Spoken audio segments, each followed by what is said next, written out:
Alright. Let me adjust my mic real quick.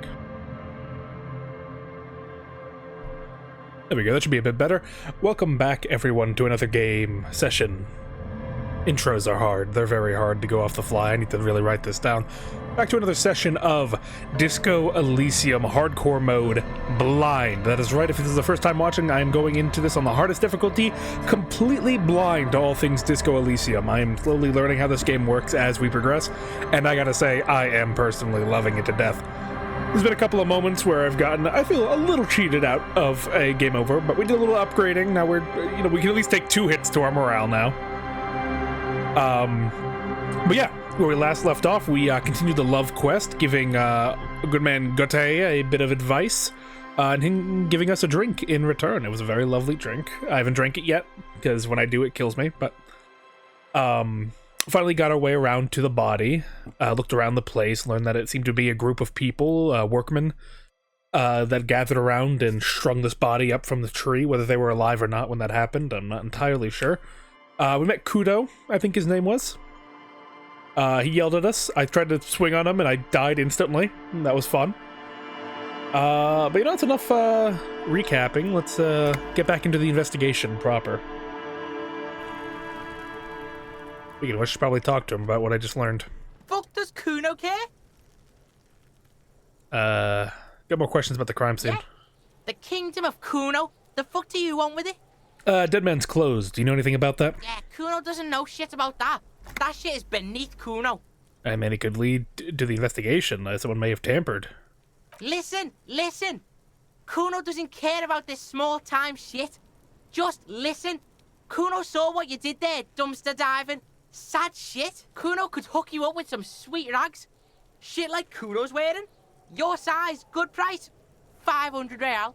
You'd have to be blind not to notice the giant white letters, F-A-L-N, running down his trouser leg. What's so great about these pants? Pig, these are found modulars. Liquid fit, performance crotch, urban survival shit. Made in Mirova by scientists. Pants scientists. Believe it, you need this shit. Oh. These could drastically improve your chances of survival in the urban wilderness. Coach Physical Instrument endorses these pants. They are tartan ready. What about his clothes? Look, Kuno ain't seen shit lying around, except for that up there. Now you want performance gear or not, Grandpa? The lieutenant remains silent, but his expression couldn't say, "I told you so," any louder. Listen, I got pants already. Whatever. Kuno was trying to help you, but you're too fat for fouling anyway, pig. There's also a mug in the trash. The fuck? A mug in the trash? Is this about the fucking clothes again? Yeah,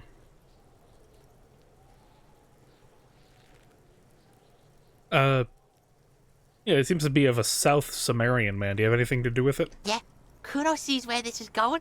Kuno's got that fast brain. You saying you pigs are after the mug fucker, 'cause he's the clothes fucker? I can't hear you, Kuno. Speak louder, Kuno. Yeah, that's what I'm saying. Shit, that's tense. Someone's going to the beat-down basement, huh? Mug guy gonna get tied to the radiator. The kid may have something there. He's already come up with an interrogation technique too. Kuno doesn't know who put that shit in there. And if he did, he wouldn't squeal. But if you find out, maybe you can... Stop turning into a pig, Kuno. They're trying to get you hooked on the No, snitching. work with me, Kuno. Get away from my Kuno. Yeah, get your bacon shit away. Kuno doesn't like to be seen with the popo.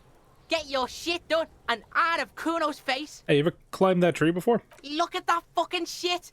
You're trying to get Kuno killed. So you would say the ladder is unclimbable? Fuck does Kuno know? Kuno's not a fucking acrobat. The lieutenant takes a quick note in his notebook. It's a trap, Kuno. That's pretty good info, Don't yeah. climb it, Kuno. Hey, what's in the greenhouse over there? Dunno. Kipta's gardener used to work there. Wait, used to? Yeah, that's what Kuno said. She couldn't handle the heat, so she took off. Kuno can take it. Shit's nothing to Kuno. Shit's nothing to me, man. What do you mean you keep... Look it up in the library. Kuno's not a fucking dictionary. fucking small brain. Kuno means the gardener, alright? You mean that lady by the whirling in rags? Kuno doesn't explain shit. Kuno just says shit. Yeah, her. Alright. Yeah, let's give her whatever. Kuno doesn't give a shit. Kuno, I keep throwing up. Yeah, like a fucking volcano. Yeah. Fucking pathetic. You're lucky you didn't die there. Maybe you got some advice for me? Yeah.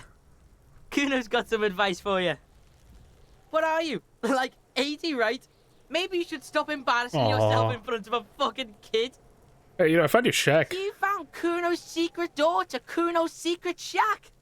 It was closed for 5,000 years. How the fuck did you get in? The face shifted. Shit. Get the fuck out of here. You can't do that. You can't do that, Kuno. He's trying to fuck at you again. Pigs can't displace. Can't do that teleport shit. How did you like it in there, pig old boy? Kuno's got a lot of cool shit there, right? Can I get into the harbor from the roof? Of course you fucking can. How do you think Kuno made all the docky boys his gimps? Just gotta fly, pig. I gotta jump to get there? Not everyone can fly like Kuno. You're old. You'll never make it. Moose piss has made you scared in the head. That's all there is to it then. Don't be a pansy. Just jump. Oh, I've heard enough of Good this. call, Pigmeister. Don't come and talk to Kuno about his kingdom. Well, let's talk about... tell me about your shack The again. fuck do you good Oh, never call, mind. Pigmeister. Don't come Okay, and I'm off. Kuno does... What was that in my head? Volumetric ship compressor. Oh.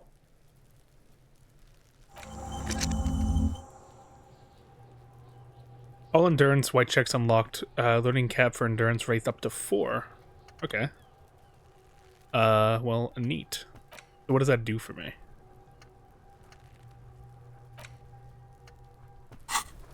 Wait, can I look at the body again now? There he still is, looking Oh, it's right really high. through you I got my shit with his white compressed. eyes. As you breathe in, the odor comes over you. It's a smell of the mind telling you to run, and your stomach to wring itself empty. With your hands at your sides and your eyes squinting, you stand in it. Your muscles tense up.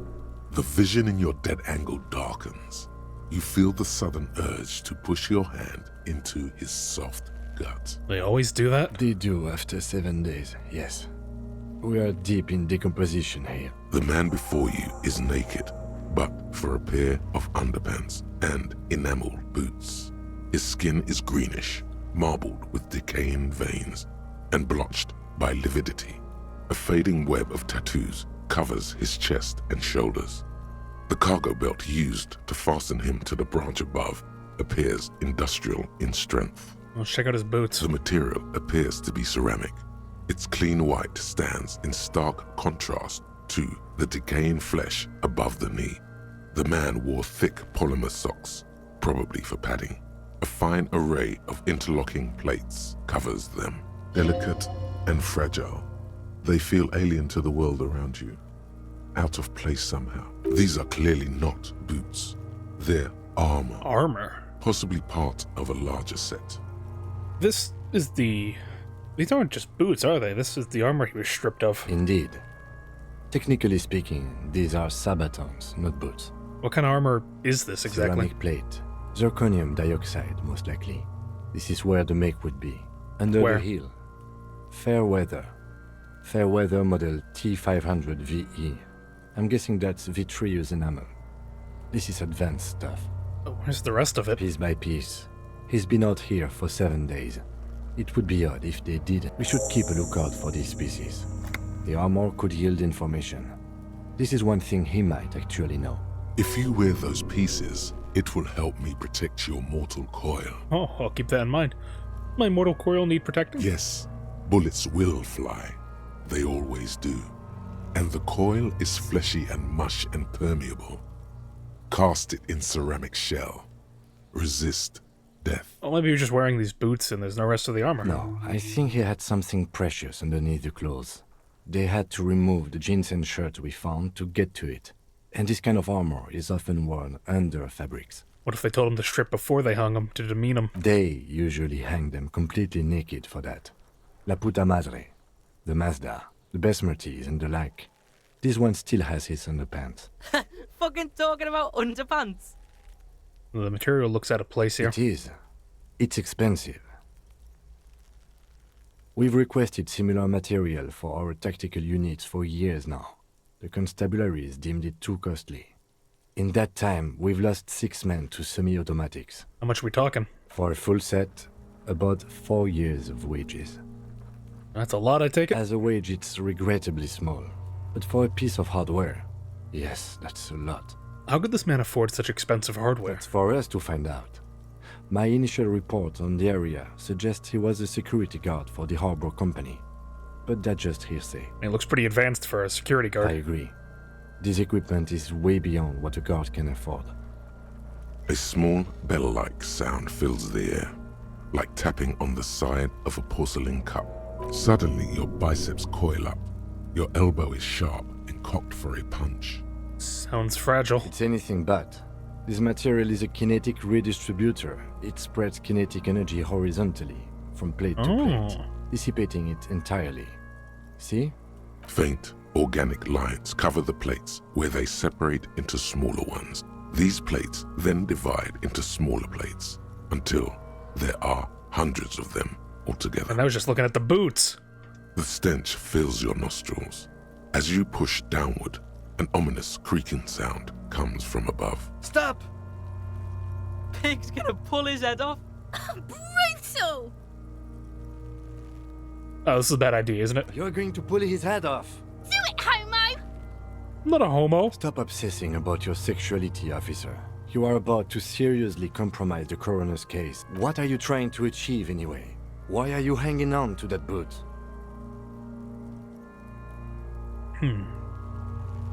Might be clues inside the boot. Maybe we should concentrate on what's outside the boot and leave what's inside to the boys at processing? Just this once. Besides, there's no way you're getting them off. All the organic matter in his body has been flowing down into the boots. They are fused to his feet now. Why do you think the locals haven't scavenged them? You're sure there's a way to peel them off, but first the body needs to be down. And second, it would probably be better if the lieutenant wasn't around. Alright. That sounds like a plan. Oh no, that's me talking to... Okay. It would be dishonorable. Alright then. You can pay the hostel bill in honor points. How many honor points have you collected? Are there honor points? Of course there aren't. Don't be naive. What's gonna happen to the boots then? Processing will take care of them. With the situation in the morgue, it will yield nothing. But we must pick our fights. Should we continue? The cadaver slowly twists on the cargo belt, his torso covered in tattoos, and extremities blotched pink and blue. Let's check his belt. The hangman's knot is pulled tight by the weight of the corpse below. Yellow, hard-edged polyester cuts into his neck. Above, a sliding buckle ties the belt to the branch. Oh my, there's something on the belt. A familiar word that speaks to the thirst within you. What was that, a word? Vermilion, in yellow letters, along the length of the twisting cargo belt. Only a deep longing for vermilion golden spirits lets you decipher the fading logo of the local brewery. Bad time for a drink, right? Extremely. What kind of rope is this? Industrial strength. The kind used for tying cargo to lorries. Like a harbor? Yes, it looks like they use whatever was on hand, paying no attention to not incriminating themselves. And we're assuming the dock workers from the harbor did it? I'm still approaching this as a lynching, yes. Motivated by the ongoing strike. You? Makes sense. Believably mundane. 70% of the cases I get are just filling in the blanks on the initial report. This belt worries me. They sure wanted him to stay there. It's not merely polyester. It's steel reinforced. See these lines? This is where the wires run. I see rabbits for more than 20 strands. This makes getting him down much more problematic than I had assumed. How'd they even get him up there? A noose is one of those things that's easier to use one way around. Did they climb up using the ladder? That ladder can't carry a grown man. I didn't see any splintering either, did you? I think they lassoed the branch, then pulled on the belt to close the buckle. The cadaver hangs from the cargo belt, limbs limp and taut. An intricate web of blue lines stretches across the torso, from the right shoulder to the solar plexus. Each time they intersect, a small white star is formed in their crossing. Hundreds of fading asterisks riddle his skin.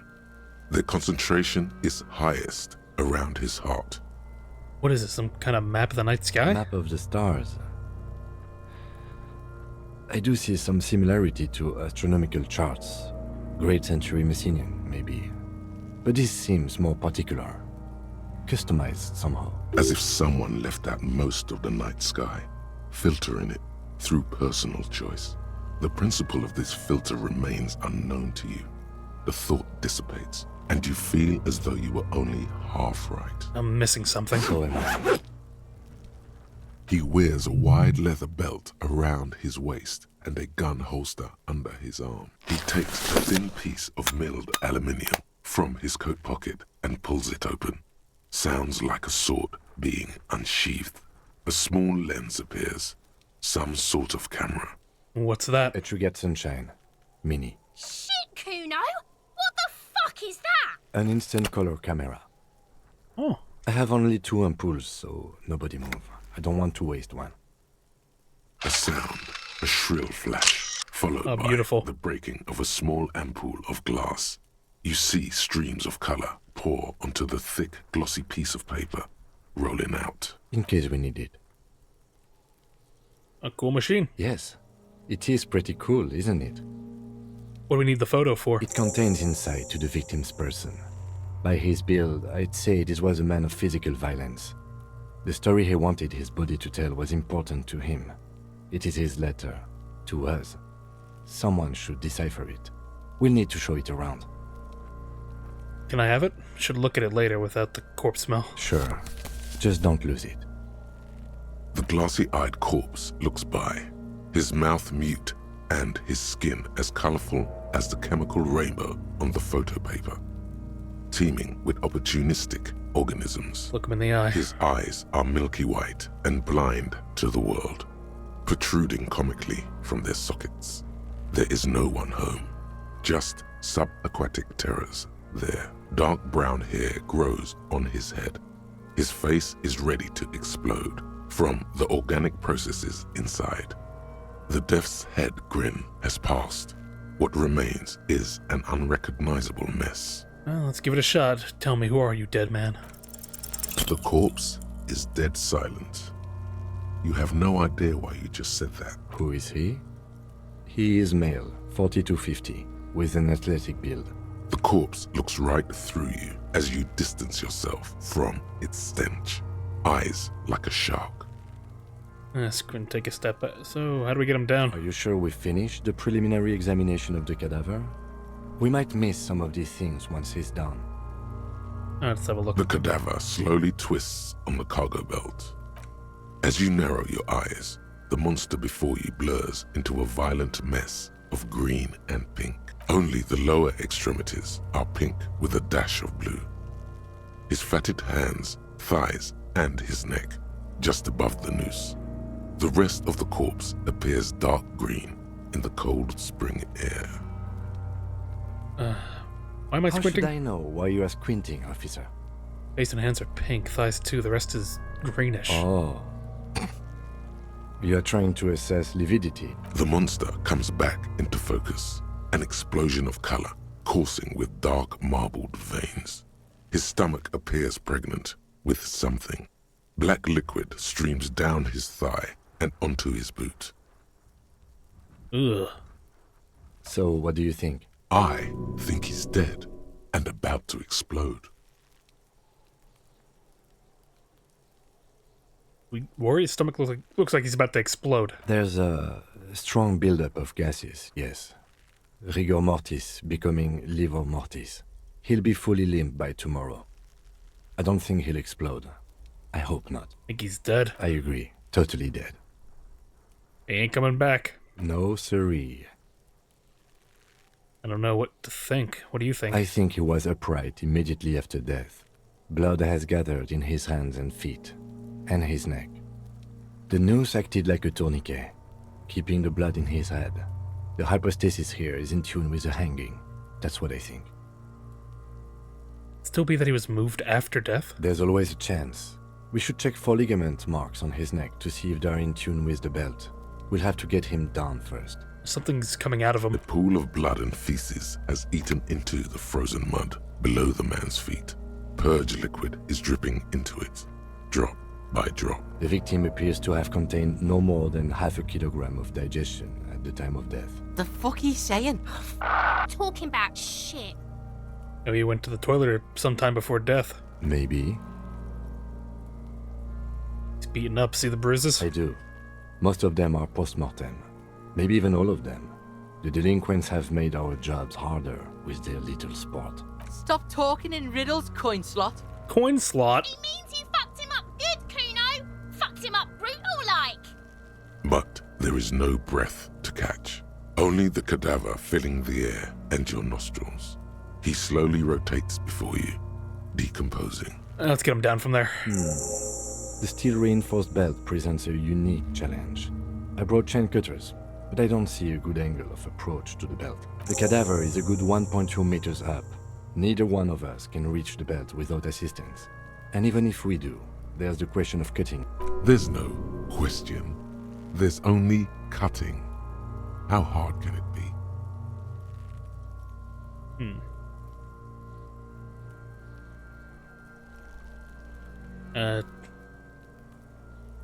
I can cut the belt easily, and I already have the chain I cutters. don't doubt your physical prowess, officer, but that's aircraft-strength material, and we do not have a secure platform to perform the procedure on. The risk of acrobatic failure is one we cannot take.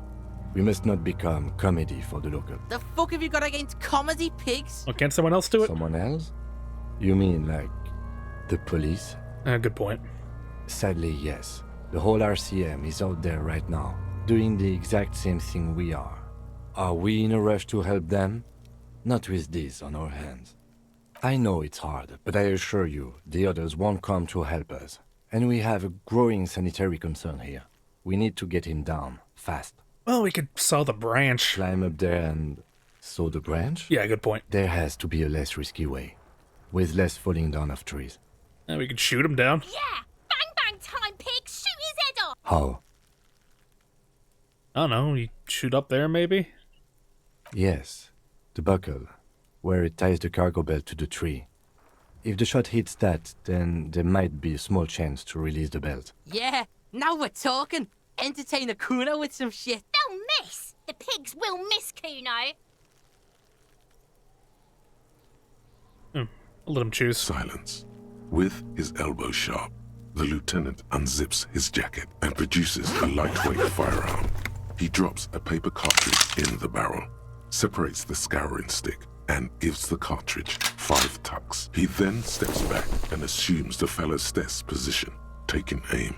The corner of his eye twitches. His finger is on the trigger. I don't want to fuck him up. He's gonna fucking miss. The kid's voice is drowned in a shrill blast that echoes off the walls of the surrounding tenements. A cloud of smoke slowly parts in the air as the lieutenant steps back and says to himself, God damn it. "Oh my God, that was so many types of wrong. Who taught Four Eyes to shoot? Whip up a grueling training regime right Oh. now. Beat the man into him. Go, go, go." Fucking idiot. Look about us. Kuno could have hit it easy, but then Kuno's not fucking handicapped, is he? It's okay, man. Kuno's sorry too.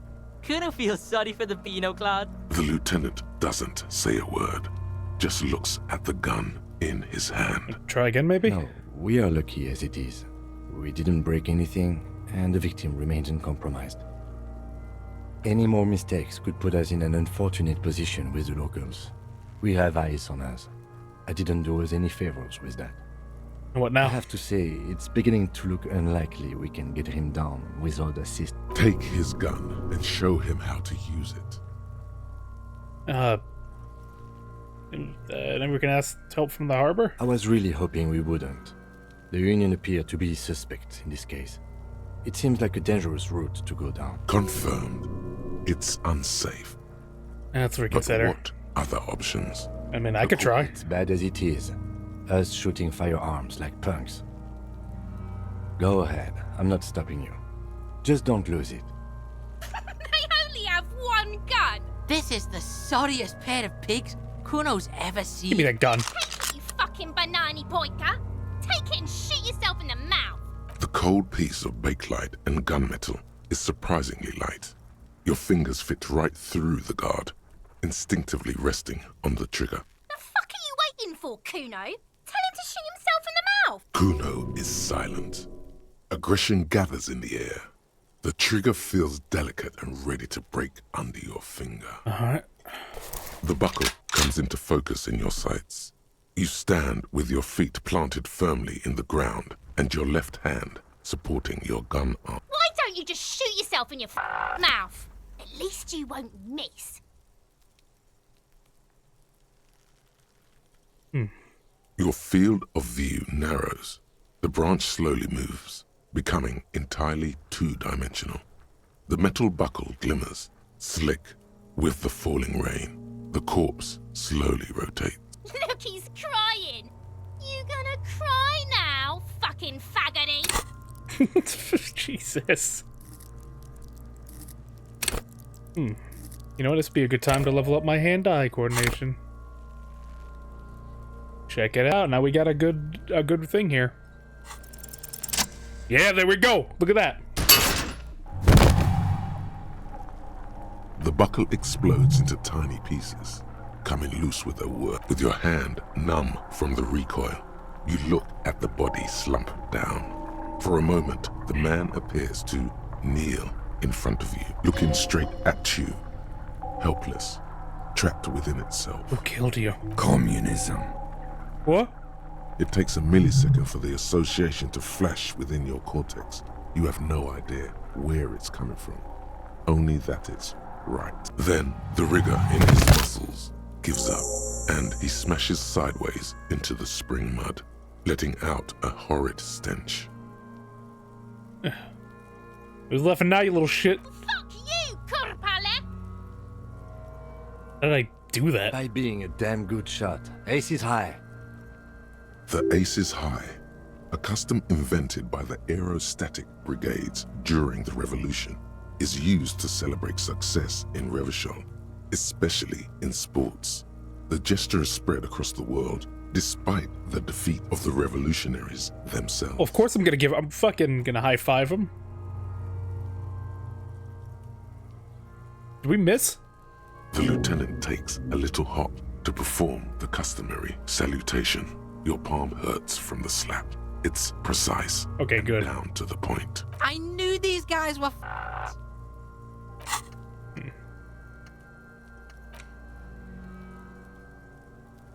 Gives us empathy. Alright, sure.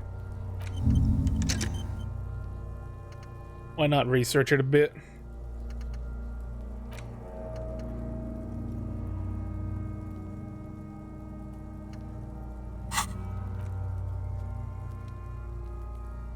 Yeah, you got a problem with it? Kuno cracks with laughter. Sounds like someone strangling a seagull. It's clear he enjoys himself. I knew they suck each other off. Alright, what now? We will perform a field autopsy and determine the cause of death. But before...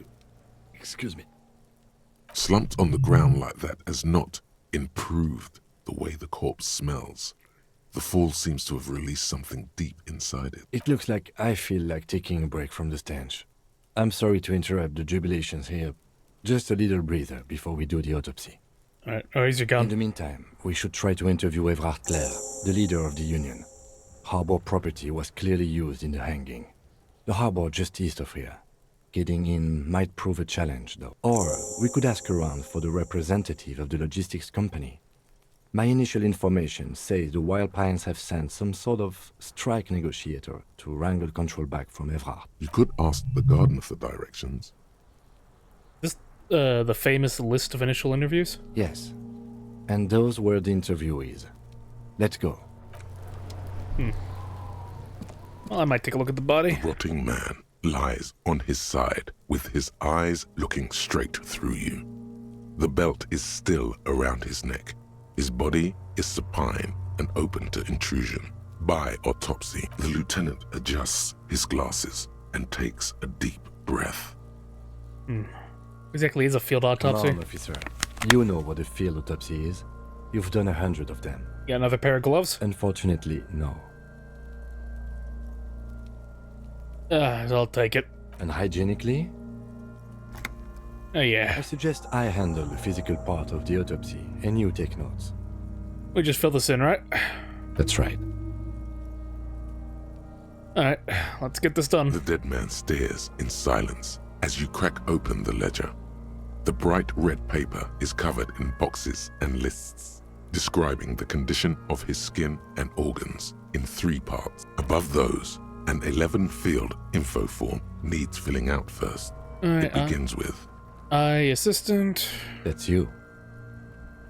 I'll leave it empty for the now. corpse lies there, indifferent to your retrograde amnesia. Coroner's case number. KK57-0803.0815. That's gonna be important. I can fucking feel it in my bones. 803 815 KK57. Next. NA. Next. Date of birth. NA. Age. Roughly 50. The 50. corpse looks ageless, like meat on a hook, teeming with opportunistic microorganisms, letting out a foul-smelling diamine compound. Your eyes turn watery. Race. Mondial. The pudgy mess of curdled meat looks neither mondial nor anything other. Alright, sex. Fucky fucky! It's a little monster. Male. Pigs can have sex. Alright, male. Nor does he look male, with his pregnant belly and indistinguishable face. Date of death. We're still going with March 4th. 51. Alright. What else? 9. Body identified by is non-applicable. 10. Case number is the same as the coroner's case. KK 57 0503 0815 listens motionless, with the cargo belt still around his neck. Only one box remains. Evidence of treatment. At least not after the initial examination. What is treatment anyway? Interfering with the body's position or wounds post-mortem. Didn't footprints look like he was carried over? They'd have to have incapacitated and carried him over. This man was more than a match for untrained dogwalkers. Your central nervous system recognizes this gesture. It's the stations of the breath. Ecclesiastic, religious in nature, a holdout from pre-DeLorean burial rites. It takes him 2 seconds to perform. Then, somewhere in Jamrock North, a small wood shed behind Rosencrantz Row, Lieutenant Nick Feuerbach puts his hand to the chest of a small corpse, no larger than a monkey. It's raining outside, light drizzle. There is darkness in the shed. Elsewhere yet, an obese female sits in a wicker chair, her silhouette bull-like against the window. Outside, Grand Coudon. The day is turning dim for Sergeant Mac Dawson. Hand extended, he approaches, to make sure she is dead more than anything else. The building is tall, 7 stories, wind-wrapped in solitude. What is this? Most of the apartments are unoccupied. This was a suicide. The other, an accident. The small one. And so, all across Jamrock, Coal City, GRIH, 42 deceased persons found today. 42 stations of breath. We should start the post-mortem. The corpse cannot feel Kim's hand on his chest. It no longer meaningfully interacts with its surroundings. A thicket of boxes and lists on red copier paper tries to answer why. Alright, external examination summary. Clothes. The deceased wears armored boots and white briefs. The make of the briefs is Babrodine, I think. Let's see. See, it's happening. Babrodine, yes. Inexpensive. Size M. Color white. The disappointment is palpable. The red-haired thing was expecting something more lurid. The boots are ceramic. Vitreous enamel. They are fused to his skin from blood flowing downward post-mortem. Removal of the boots is left for processing. Tattoos. The upper torso is covered in a single, continuous tattoo, resembling a map of the night sky. It reaches from the right shoulder to the heart. The ink is blue and white. The assistant has a color photograph of the markings, to be added to the case files as document A1. The photo is taken on the scene, using a Trigat Mini. The deceased has a cargo lashing belt around his neck, tied with a hangman's knot. Color yellow. Length 3 meters. There is a buckle on the other end. Well-nourished, athletically built, measuring 1.8 meters. Generally consistent with age, about 50. Preservation is good. Ambient temperature, below freezing. The spine is bent more than the lieutenant compensated for. This buster's actual height is about 1.85. No, you could not take him straight on. I'm gonna ride 1.85 meters, Lieutenant. Of course, I undercompensated. Body hair is light brown. Distribution is consistent with age. The deceased had male pattern baldness. Hair is combed back, short. Let's write that down. Lividity is consistent with hanging. The head is congested. Contusions are present on the head, chest, and thighs. Consistent with stones thrown post-mortem. Low velocity. Fucking low velocity. I knew he was gonna say Kuno something. doesn't know what you're talking about. Velocity was fucking max. Talking shit about Kuno's velocity. In addition, there are bite marks on the face, scalp, and chest. Consistent with predation. Write that Get your normally. mark. The steel wiring. There's too much of it. We need to remove the belt so we can get to the ligature mark. You got just the right tool for that. The chain cutters. Oh, got those chain cutters. The hanged man lets out a joyous little bubble of rot from his nose. Always good to think ahead. Now, we need to cut the belt to see the ligature mark below. Carefully, with as much precision as you can. See, my pig is gonna fuck his head off. No, he ain't. Your pig's a boring fuck. For a good spot to The cut. belt is equally tight around the whole circumference of his neck, swelling over the edges like white bread rising from the east. Well, I should be good. Can I level up? Do I have another level up thing? I do. When did I get that? What does Half-Life even do? Half-Life is your fight or flight response, enables you to sense. Yeah, okay. High levels, Half-Life makes you ultra attuned to the world. It's perpetual fear of your own. Okay. I forgot about that.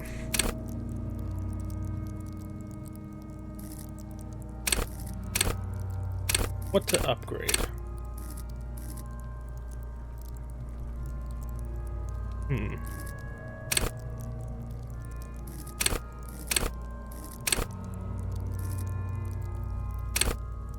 Enrichment is only your muscle and your skeleton.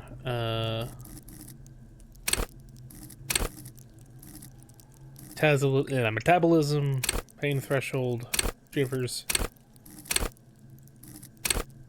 You know, we've been hanging out with our brother a bit more.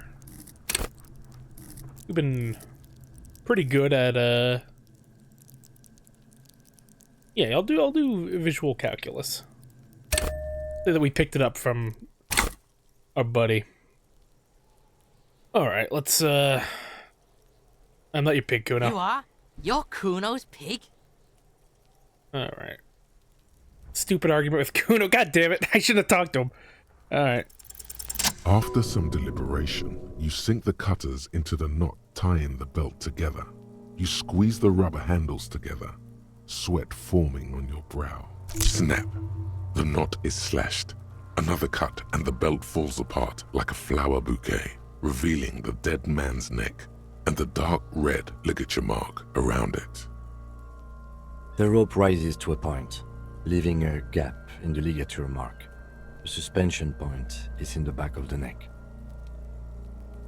As it ought to. This is where its grip on the curdled meat is gentlest, pulling up.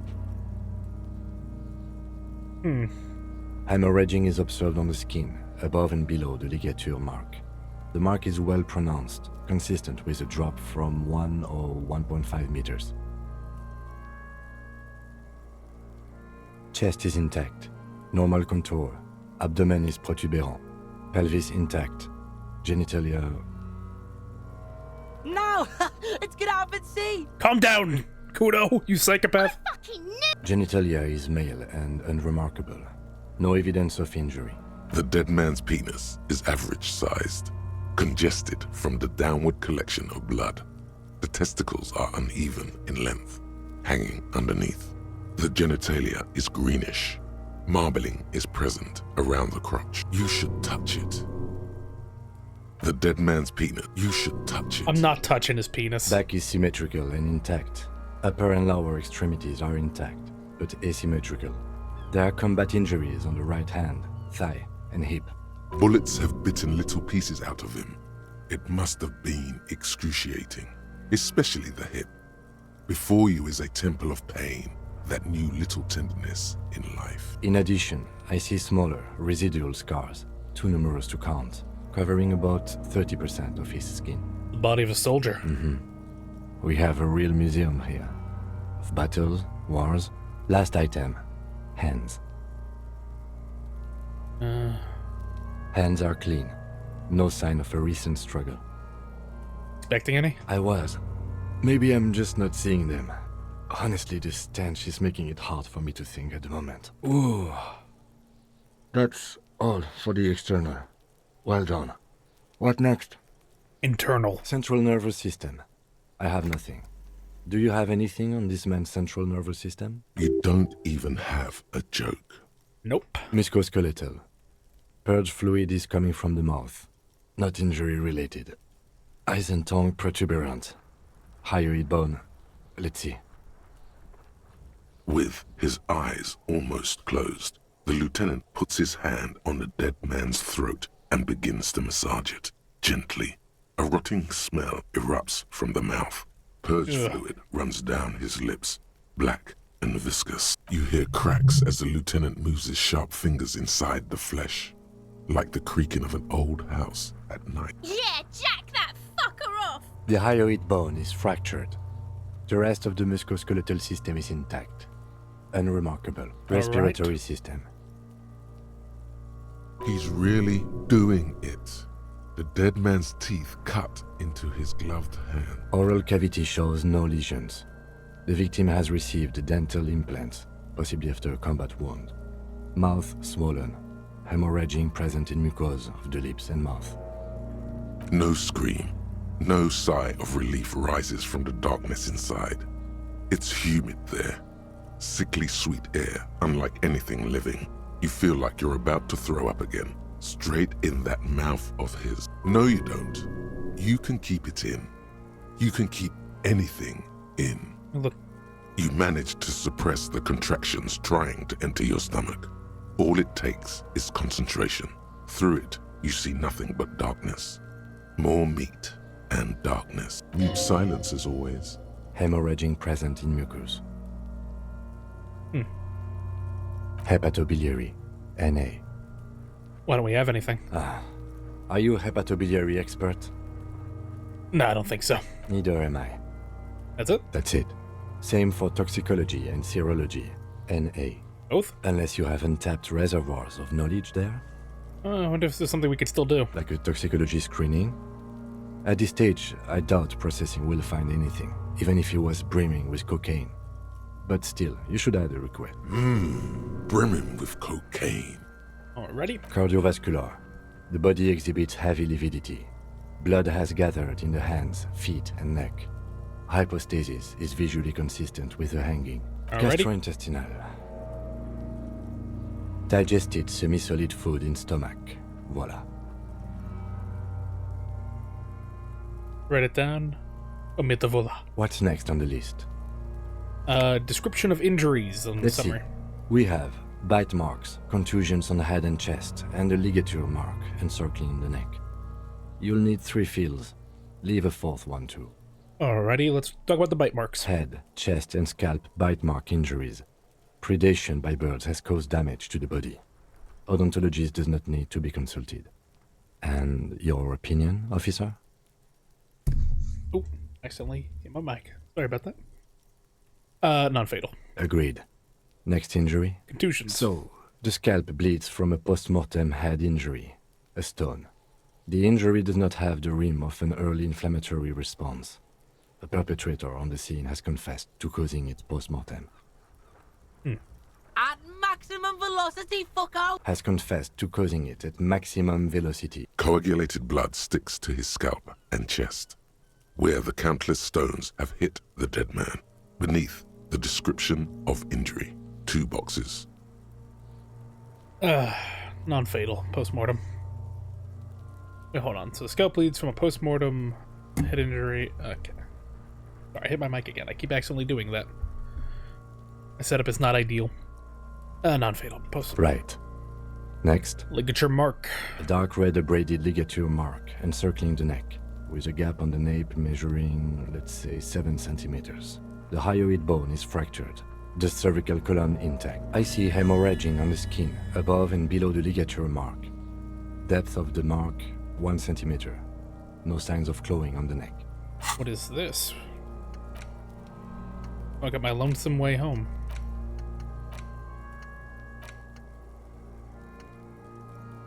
I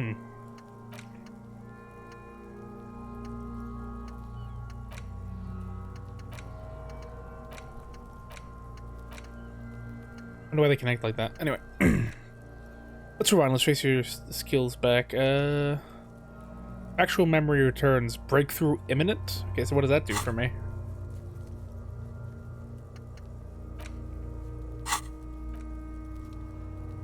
Alright, write that down. Below the note, 2 customary boxes wait to be ticked. The man's head jerks to the side. The ring around his neck is visible. What was that about no clawing around the neck? You'd be clawing for your life. Huh. I want to, like, the hanging is weird. Non-fatal. Post-mortem. A column of cold air encircles you, rising slowly upward in the shape of a courtyard, bordered by cracked plaster, windows, seagulls perched on air conditioning units. A small green enclosure in the middle of a corral of tenements, Cape-side apartments, whirling in rags, and the fortress wall of Terminal B. Above it, a thin blanket of coastal stratus clouds. Higher yet, coalition airships guard over the 21 cordons of the zone of control. The air is crisscrossed with radio transmissions. The hair on your neck rises. Was I right? You were. Why do you say that? I don't think this was the injury that killed him. Okay. Why don't you think it was fatal? Why didn't he claw his neck when they hanged him? And why did they not tie his hands? A big man like that's dangerous. Honestly, I'm not sure there weren't marks on his wrists. That part got blurry for me. The stench. But you are right. There should be signs of struggle. Let's leave the cause of death empty for the time being. Let's wrap this up. I pronounce this field autopsy over. How'd it go? It was an irregular field autopsy. We did not establish cause of death, which is supposed to be the goal of an autopsy. But, personally, I do not see this as a parameter for success. We also requested a toxicological screening. That was thorough. The results should arrive in a couple of weeks, if we are lucky. I will not hold my breath. What else? We were thorough with the list of injuries too. We described them all in detail. What is there to say? Given the circumstances, it was a professional field autopsy. Oh yeah, well done, Master Detective. Maybe a drink is in order? Maybe a drink's in order. Later, I mean. Now, you see, that worries me. You will die if you drink. You know that, don't you? You are proving a useful detective. The organization would miss you. God, I love Kim. He's such a great guy. Well, what not, buddy? I need a copy of that autopsy form. Then I will drive him to Faubourg Oh, here you go. for processing. You tilt your head, also looking at the corpse. I did not establish probable cause. That gives me a bonus. Intimate autopsy done. Well, I might as well try. Let's bag him, take him away, let the lieutenant take the body. Let me try and search him.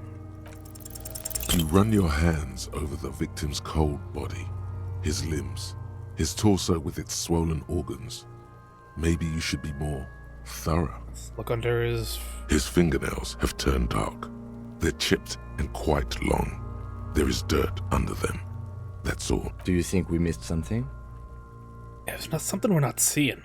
Okay, well, we are in livor mortis here. He is disintegrating. We need to refrigerate the body if we want to conduct another examination, and we need to do it fast. Where do we find a fridge? It would have to be industrial in size. Let's start by asking Gart at the Whirling in Rags and the Fritz store down at the gates. If they don't know, but only if all else fails. Fuck are you looking at, Beano man? You want a piece of the Kuno? Wanna get fucked? Only if all else fails. Let me take another look. Hurry. This is one task we cannot sideline. With every hour, whatever we are looking for will become harder to find. Soon, you'll be looking for clues in a pile of sludge and bones. The fish lips stay silent in response. You must be losing your mind, asking him that over and over. I told you, he is male, 40 to 50, with an athletic build.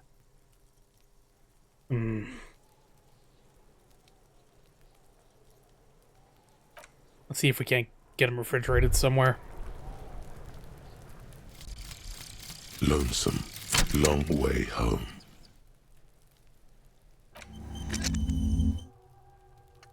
Nice.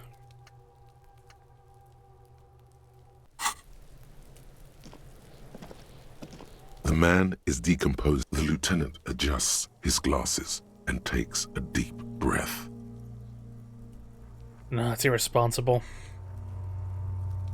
Well, I guess I can try. I'll try for now. Make this priority number 1.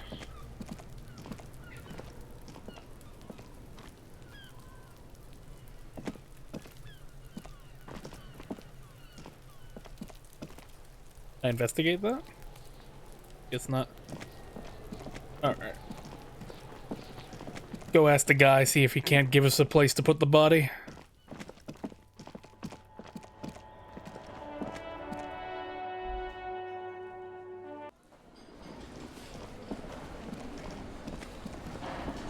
Hey, buddy. Can I help you? Oh, here's your trash container, okay? Thanks. I hope you found what you were looking for. Yeah, I found the victim's clothes. How strange. I certainly didn't put them there. Who else has keys to the trash container? The trash collection service, CS Municipal. I don't see why they would put anything in the trash. Ah, the elusive CS Municipal. I doubt we'll be able to track down who was sent here last and when. This will have to be one of those little threads that solves itself down the road. On Clinton Street, near the Boogie Street Diamond, a small truck rattles down an alleyway. It stops by a rusted trash container. 2 men, their faces rough and swollen, jump out. They look at the container despondently. CSM is written on their backs. Thank you anyway. Could someone on your staff have put them in? Sylvie had the keys before I got here, and I can vouch for her. I can vouch for all my staff. None of us would tamper with the crime scene. But you did it in a fugue I think state. fugue states are more your forte, officer. Okay. Thanks. Yes? I'm in need of a fridge. Yes. For the dead body. You want to put a dead corpse into my fridge, right? Correct him. Yeah, that's the gist of it. Well, I have a fridge, and you're not putting it here. Why? Because this is a culinary establishment, not a morgue. I can't believe you even asked. It would only be for... Lieutenant, you too? You're asking too? No. The answer is no. I will not turn this place into some kind of macabre circus. Let's go talk to the frit clerk. Let's see.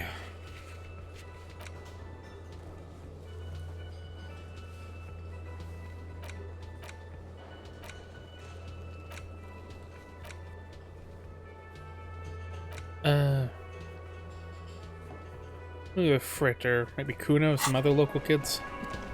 What is the Frit? I don't think I've been there before. Let me ask this lady for directions again. Hello again, officer. How are things? Need Is directions. the street signs messed up? Oh, do you know where I Okay. can find the representatives of the What do Wild you need? Pines? Wild Pines? You mean the company woman? Yes, a representative of the harbor. She should have set up operations nearby. Oh, that must be the woman on the giant boat. There's one docked on the pier. It arrived a couple of weeks ago.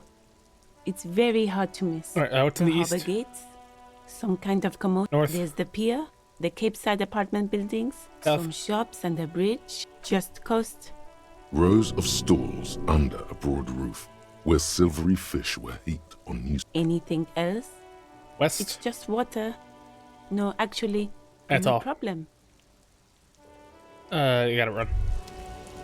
Oh, what's that in my head? All around you, rain falls on the great city of Revachol. Rain drips from the eaves and floods the gutters, washing the filth away. The spring thaw must be here. The snow is melting. Looking up at the sky, cold water dripping from your hair. What do I see? Grey sky like great battleships, clouds colliding with one another. Rain falls down on the world. Your shirt sticks to your chest. The shoulders of your disco blazer grow heavy. The cold finds its way in under your skin. You shiver, and the city shivers with you. You're not dressed for this weather. You should get an overcoat or a patrol cloak. It's in the west. Sheets of rain over the water, a flight of stairs leading into the ocean. Wave after wave washing the coast of Martinez. With its motorboats and gently swaying reed, the ruins of a half-sunken sea fort crumble on an inlet. Beyond the Bay of Revachol, ghosts rise into the sky. Well, what are you, The ghosts? skyscrapers of La Delta, the financial district. Faint golden light seeps from the office windows. What's down the shore? Urban coastline, rain dripping off Eternite-covered roofs. Cinder blocks left over from half-finished construction. A defunct research and development building, once seized by revolutionaries. An old wooden church stands on stilts above the water. Coal City, end of all line. Your hair is an oily mess flecked with ash from neighboring coal plants. A traffic jam, rain thrumming on the roofs of motor vehicles. Inside, drivers watch water streaming down their windshields. The statue of a king shudders. He too is cold. The canal bridge has been raised. The road ascends. A raised motorway loops above the ghetto. Beneath its concrete columns, a sea of rooftops, woodwork, and tar stretches northward. I'm wasting time. I gotta get out of here. Buildings as far as the rain can fall. The snows melt in Jamrock. In the rain-swept distance, above the rooftops of Jamrock, a repurposed silk mill stands perched above the motorway exit. Precinct 41 hunches in the rain. Your vision blurs. You wipe your face with your hand. The rain stings your eyes, making you look up and blink. I can get XP though. There's a fleet on the corner. A plastic coat is folded into a small triangle under the counter by the window. Beyond that, the strikebreakers have gathered. The great gates of the industrial harbor are locked. A chill runs down your back. You shudder like an animal trying to shake water from its hide. Behind the gates, heaps of supply crates, red and blue metal shipping I found the fleet that containers, way at least. slick with rain. The Greater Revachol Industrial Harbor is an artificial mountain range. Immense wealth resides within, and immeasurable poverty in its shadow. La Drusienne, King Dries passenger harbor. Cruise ships flanked by dock arms. Cranes watching over the mouth of the river distributary. Couronne, the lower middle class. Distributary after distributary cuts the city blocks in half. 7-story buildings trail off into the rain. A silvery curtain of rain over the houses. The class divide. To the north. Capeside apartments. Tower blocks crowd one another. 4.46mm bullets still lodged in their war-torn stone walls. Hallways collapse from the mortar hits of a war that was lost long ago. Clotheslines go to waste in the rain. Radios play. A yard. Rain falls onto the roof of a woodshed. Filthy water pools around a body. Droplets of rain slip from the dead man's cold cheeks. What's above? Coalition aerostatics hang like apparitions under the cloud cover. Way up there, where rain forms, rotors flutter silently. Your sight clears. All right, get out of my This head. rain will not let up anytime soon. You should get a raincoat. There's a frit to the east. They sell them there. All right, well, let's get to that frit.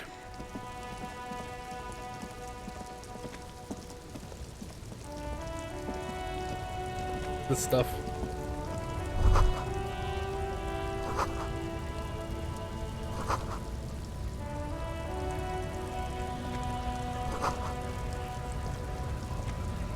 Who are you? Welcome to Rivachol. Never mind. Keep going. Enough time. But I could look inside this trash can. Magnesium! Okay, let's go in this frit.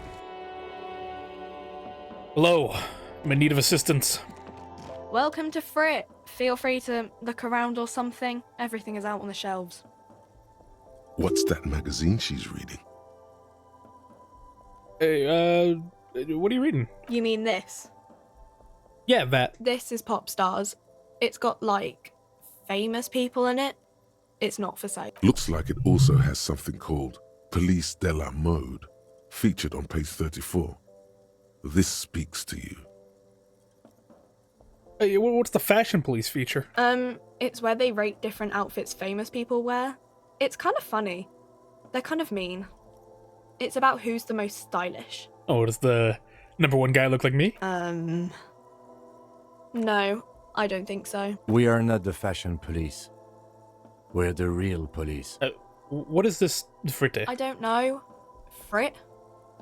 Yeah, well, what is it? A 7 to 11 grocery store. Why is it written with 3 I T's? think they think that the extra T makes it funkier. It doesn't. I have some questions. Okay. I'm not really supposed to be chatting to anyone, but... Do you have a fridge? Mm-hmm. Right behind you. Oh, that is a fridge. Neat. Yeah. Neat. I need to store a corpse in there. You're joking, right? No, I'm not joking. We need to store a corpse in there of a hanged man. Okay. It wouldn't even fit, you know. Now that I'm looking at it, maybe a glass-doored fridge in a public grocery store isn't the best option for storing a corpse. I guess you're right. Plus the fridge is too small anyway. Okay. Oh, God. What are we gonna do, buddy? We got nowhere to put this corpse. Do we have to ask Kuno? I don't want to have to ask Kuno. Kuno's mean to me. Alright, let's go ask Kuno. And our last option here. Come on, Kuno.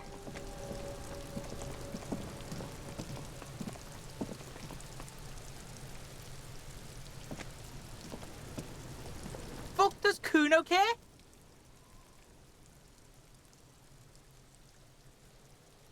Damn. I need a fridge to stash the body. For the fuck him. Good thing you asked the Kunmeister. Kuno knows a fridge. Perfect for freezing. I don't believe it. Kuno knows all kinds of shit. Kuno gets around. Alright, where can I find it? Bacon Man's in a rush. But what's in it for the Kuno? What's the return on Kuno's investment? Don't fuck it up. You need a fridge. Rhetoric convince Kuno to spill the beans. Let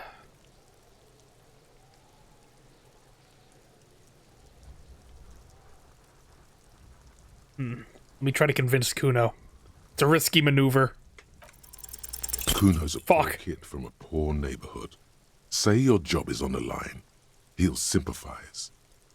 It sounds kind of weak. No, it's not weakness. It's sincere. Do not confuse sincerity with weakness. Say it.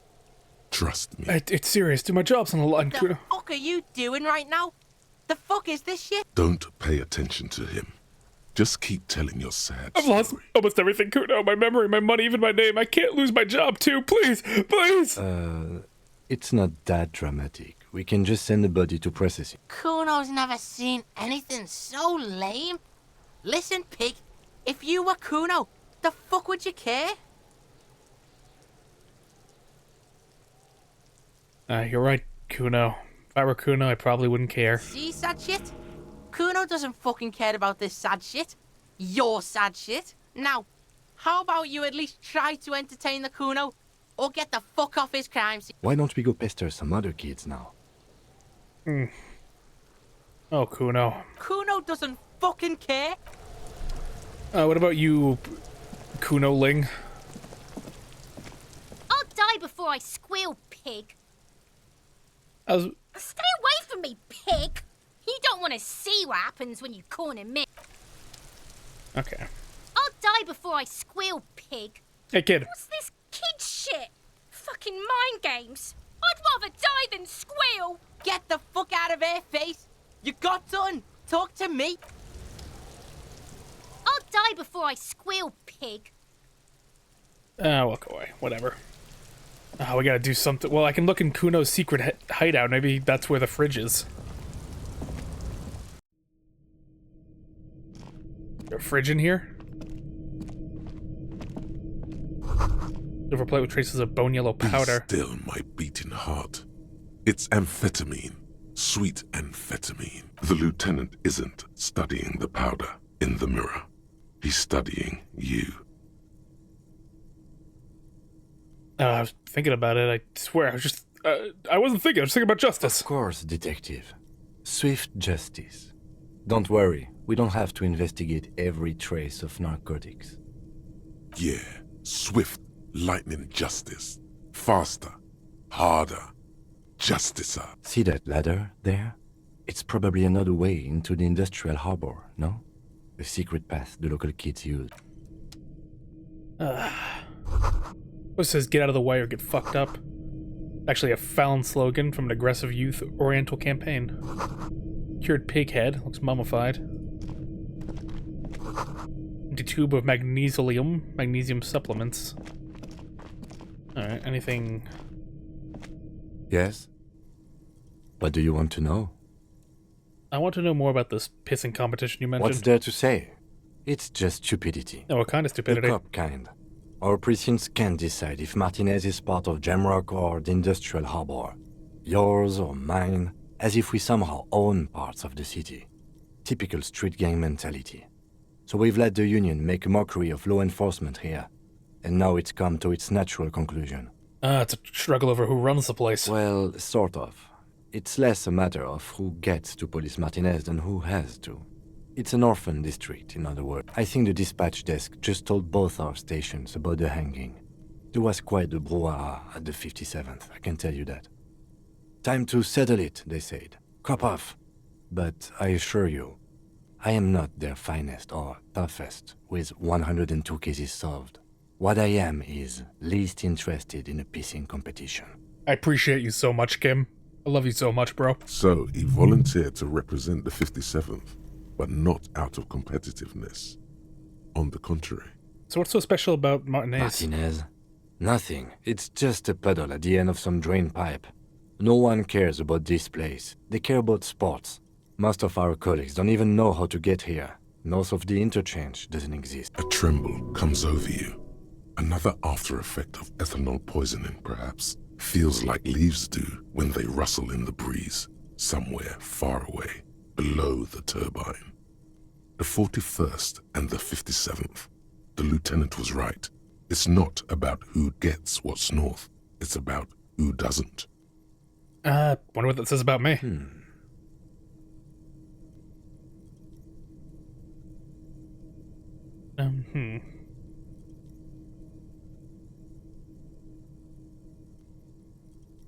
Let's see.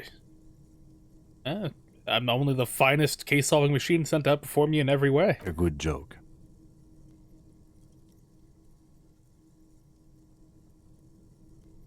How can I compete with you? You probably have a ton of cases solved. It's not that many. Officer, I'm sure you have a lot more cases solved.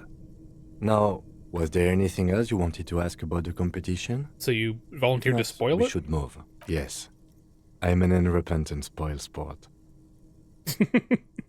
Okay, enough of that. Yes, it's a wholly pointless matter. Forget I ever mentioned it.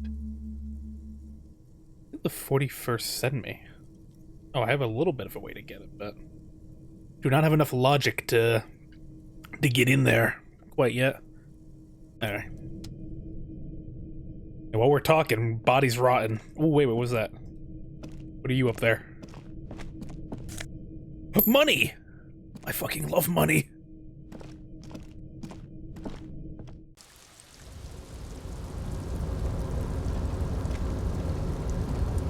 Is that a raincoat up there? What is that? Oh god, there's a lot here. Excuse me, buddy. God, that rain's gonna make that fucking corpse get messed up. Barrels are half full of rainwater. Can't see past there. I'm gonna have to keep moving. Let's go, Kim. We got a case to solve.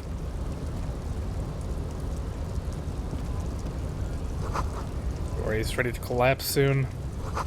Restoration pillars keep the things together. What is that? Postcard, Grand Coron 37. Okay. Oh, I can look at it. An intricate web of blue lines Oh, no, that's the photo I stretches took. across the torso of the hanged man, from the right shoulder to the solar plexus.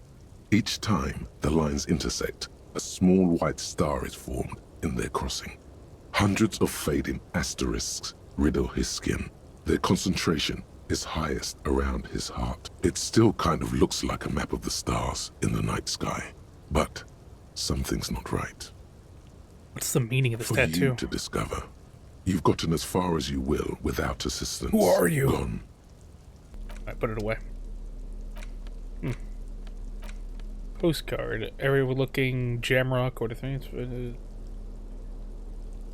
a little about hepatitis I saw in there. Wait, what is that? The little buttons in the corner. What are you, little buttons? Money! Oh, I fucking love money so much. It makes me so happy. I will stop being drunk forever if I have money. But how do I get to the funny stuff up there? Oh, there we go. I didn't even see that.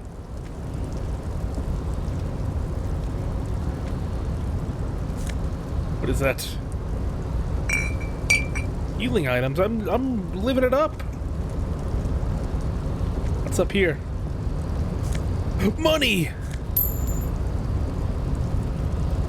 Money! Oh my goodness, I'm eating so good. How is it possible for one man to eat this good? Looks like someone left his tarpaulin cloak hanging on the railing here. When the wind ruffles the cloak, you can most definitely see a white rectangle on its back. Hey, it's a cop's cloak. Yes, it's probably yours. It bears the RCM insignia, and you have a habit of being careless with your equipment. Oh, You could probably make the jump. You look like you've done some track and field in your day. do you really think this cloak is mine? Should I... What are we doing up here? I was under the impression we are on our way to meet the king of this castle under siege, Evrard, one of the people we're interviewing. This way, we may be able to get around his ranch, or it could be that we are just exploring. The wind is aggressive up here. The lieutenant looks at the enormous crane towering in the distance. Then he turns back to the sad piece of fabric flapping in the wind. Do you think this is cloak's mine? Should I jump for The it? cloak? I do think it's yours, yes. As to whether you should go for it? Well, it doesn't seem too dangerous. Yeah, not right now. I think we gotta go back. I don't think I have a way to keep that body clean. I'm gonna have to send it to the precinct. It's unfortunate, but it's better than letting it rot more.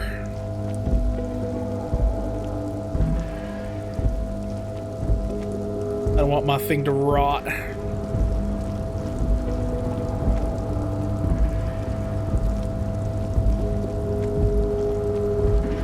down there. Shame, I thought Kuno's hidden freezer would have been in here. Alright. Well, be gone with you, body. The man is decomposing visibly now. Every hour, the lieutenant adjusts his glasses and takes a deep breath. Let's bag him. If you think so, officer, I'm not going to object. I need a little help for carrying him to the holding pen of my kinema. I'll take it from there. Then what? It's too late to take him into processing today. I'll take him first thing tomorrow. Let's drag it over.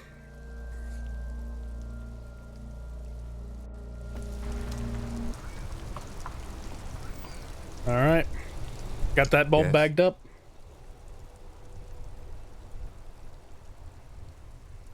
No response. He just... A moment passes. What about me? Good. Let's check. Excuse me? You have a distinctive way of walking. I hope you don't take this. They say it's a scene-clearing technique developed by one of your lieutenants for, I don't know, containers. Well, I suppose I should go back to my proper investigation now. Can't talk to Kuno, but I should probably talk to the people nearby, see if I can't get some information out of them. An old call box, an off-key melody. Kuno, please stop calling here. Grown-ups don't have time for your stupid games. As the police open the door. Oh, I'm sorry, officer. I thought you were... But the doorbell is broken, and the bookstore shouldn't even be on the list anymore. So I can't help you. Please don't call here again. Thanks. A single beep indicates that the line has gone dead. You ring the doorbell, but no one answers. Just seeing the words, Andro Orlando, gets your hackles up.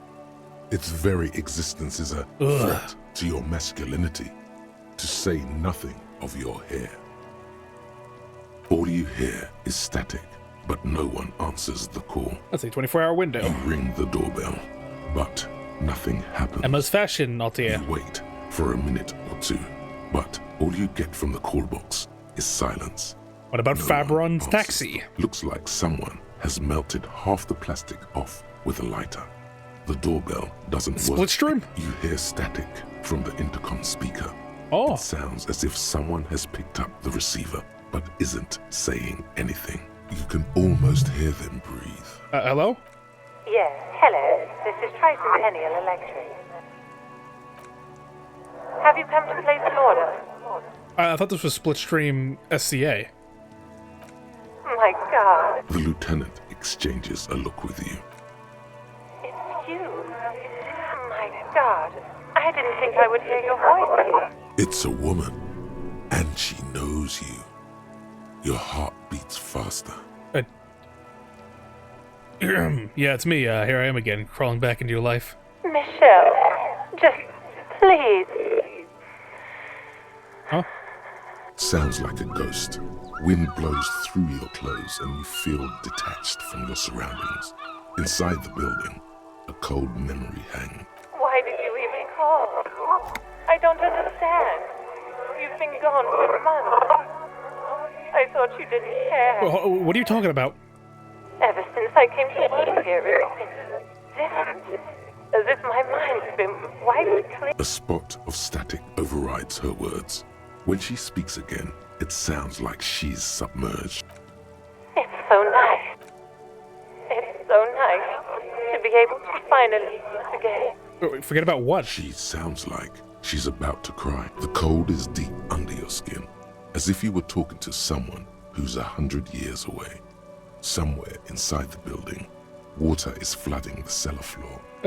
Hello? She doesn't answer. You still there? Silence. The only thing you can hear now is static and waves washing ashore on the bay. What just happened? Another seagull passes by. It's getting cold standing here, staring at the silent call box. What the fuck was that? I don't know what happened either. We should probably stop playing with this thing. It's goodbye then. You press the number sign on the keypad that terminates the call.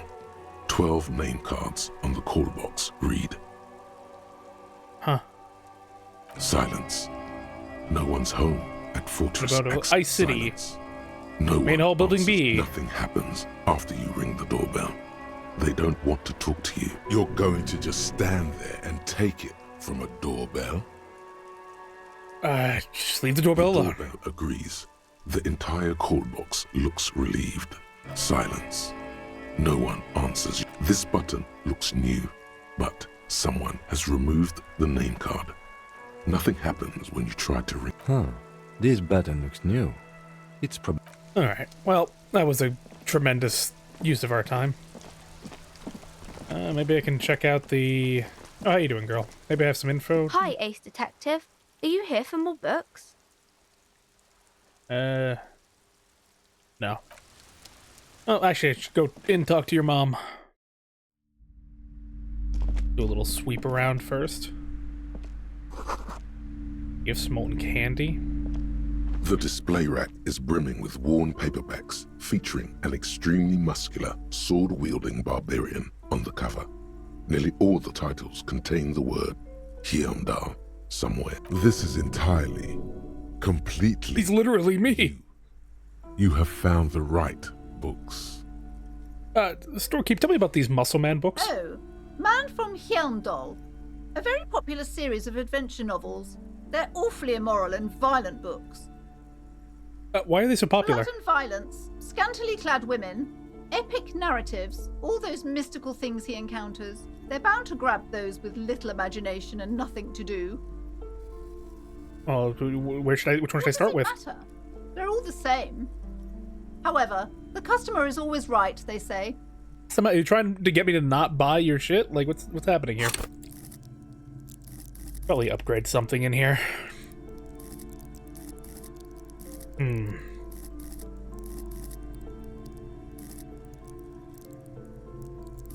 What would be good?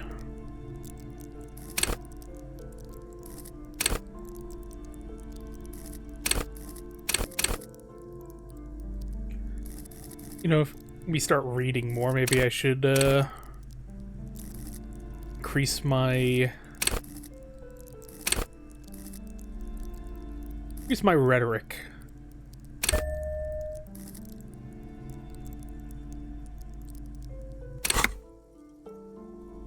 I mean, they're all the same. If you're a novice of the series, I'd recommend Hyundalaman, the man from Hyundal. It's supposed to be a good introduction to the series. Can I buy it? I can't buy it. Rows and rows of Hyundalamen blur your vision. You make out some titles. Man from Hyundal and the Mammoth Riders. Man from Hyundal, Return to Hyundal. And the solipsistic Man from Hyundal and the Hyundal Man. Good. How many are there? Maybe 100. Man from Hyundal and the sages at the end of the world. Man from Hyundal and the false god. It's a good one, classic. Man from Hyundal and the scorched earth. Excellent. Man from Hyundal, the Hyundal colonies. Awesome. Man from Hyundal and the swamp beast. Man from Hyundal and the snow crabs. Excellent. Those snow crabs are worse than they sound. Is that all? Not even close. Oh, I shouldn't have done that. Man from Hyundal in hell. Man from Hyundal and the forest of slaves. Man from Hyundal under the lake. Man from Hyundal, Hyundal burning. There's even the Trial of Death, a pastoral combat game book set in the world of Hyundalaman, and so much more. Alright, do any of the books call out to me?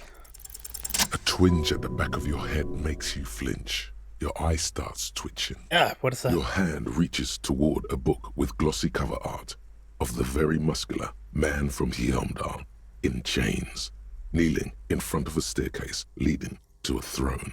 A woman sits on the throne, leering at the man. Between the throne and the Hyundala man lies a bonfire, casting shadows on the wall. The shadow of the woman's headdress looks like a pair of devil horns. The title reads, Man from Hyundal and the Devil Woman.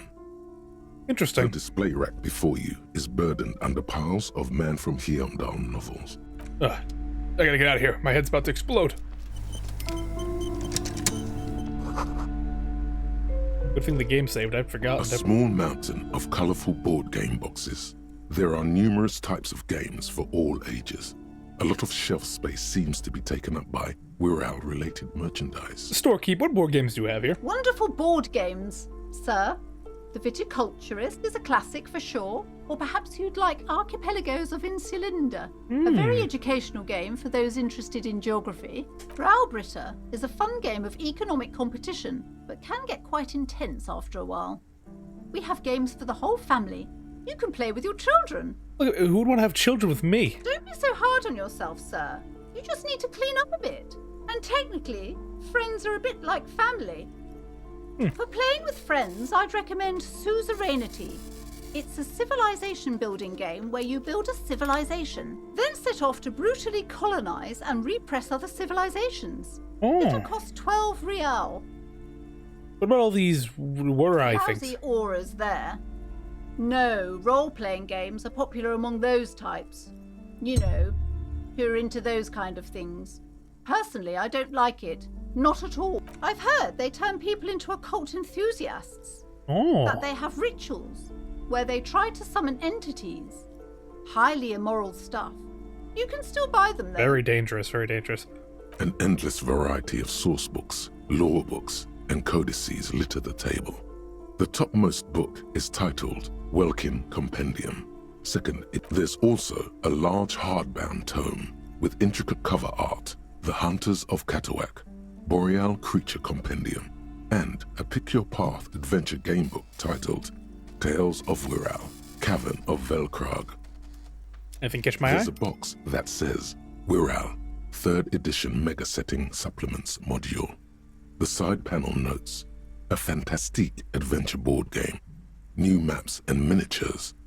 A sticker on it displays 25 real. Nonsense for anemic Beano-clads. You're so right. Get that garbage out of my face!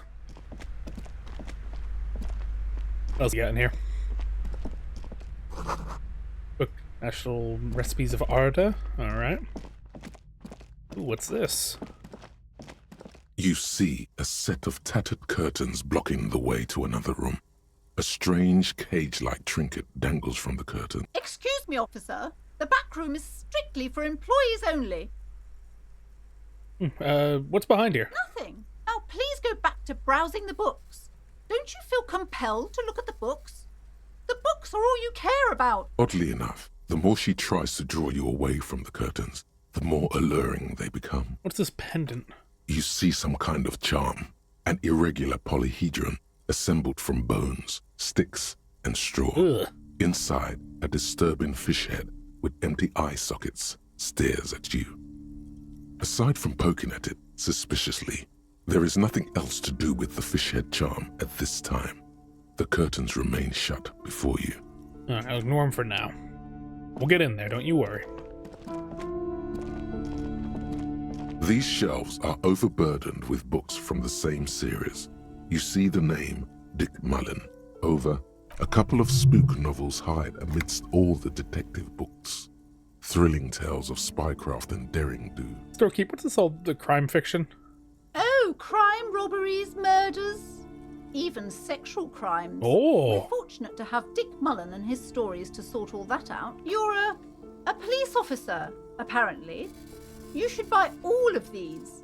They really do teach a person how to be a proper detective. Oh. Sex crimes did pique your interest, but still, this Dick Mullen person only gets your pleasure centers down. Crime fiction is a disgrace. An asinine misrepresentation of the physical attributes of the arduous everyday work of actual police officers. These books greatly overstate the excitement of police work, glossing over how long it takes to actually follow up on leads and eliminate dead ends. Furthermore, they have no idea how hard it is to simply remove a body from a tree. What's more, they completely ignore the psychological hardships of year after year coming into contact with people during the worst days of their lives. Not a single mention of all the stress this work creates upon the officer's family.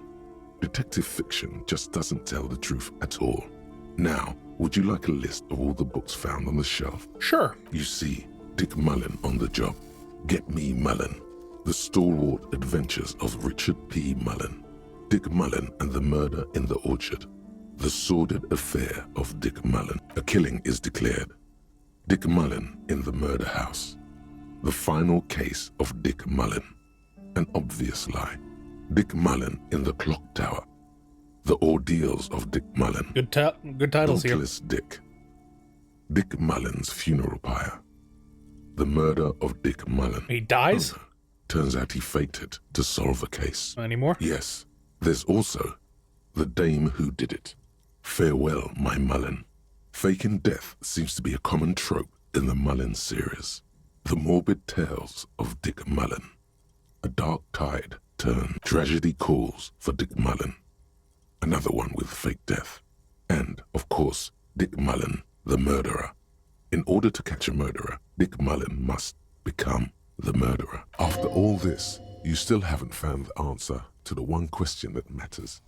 Who is Dick Mullen? Your attempt to grasp at the answer fails. No. It seems very close by, pulsating just out of reach. I'll never understand who Dick Mullen is.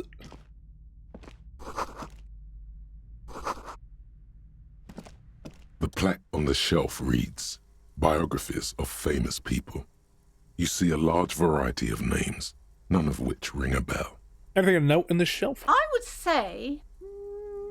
The Greatest Innocence. Yes, most certainly. It's an important educational tool delving into the depths of history, religion, and their relation to innocentic power. Who or what is an innocence? A very influential historical figure. But surely I don't have to tell you that. You're a law officer, and law officers have at least some education. The book is also very daring. The author aims to re-examine the universal understandings of the innocentic system, creating a fresh vantage point and a shift in the tired order of things. I thought it was about which of these innocents is the coolest and greatest. Perhaps for a layman, deep analysis is necessary to peel back the multi-layered meanings. So you recommend it? Certainly. It's prudent for a person to have at least an elementary understanding of history and society. Imagine the chaos we'd be in otherwise. You feel like you should get this one. Definitely. It's important somehow. There's something personal inside. Oh, I can afford it too. Look through the display of books. Browsing through all the books with all their names makes your head spin. None of these seem important or relevant. It's all just vapid egoism. Suddenly, a particularly odd title catches your eye. It reads, High-Speed Love, the tragic true love story of Jacob Irv and Alfie Delatraz, by one Cecilia Averbrook. What's this about? High-Speed Love chronicles the romance between two of the finest tip-top tourney racers in history. One of them is the madcap driver, Jacob Irv. His blonde mane graces the cover. Next to Irv's life story, you see a slim biography of an Occidental rock star called the Anti-Star. He's famous for shooting morphine into one of his eyeballs. Oh my and God. cocaine into the other. Oh my God. Next to that, Rivasholian radio personality Guillaume Bevy stands in front of a rundown drug den. He's a permanent fixture on Channel 8, reporting on real-life crime and ruining cops' days. I really must insist you buy one of the books. Reading them is not for free. Do still browse though, but not too long. I'm sorry, I did not mean to rush you. You are browsing. Go ahead. Take your time. Time is commerce. You know what? I'll buy this book. A true cultural touchstone. Enjoy the read.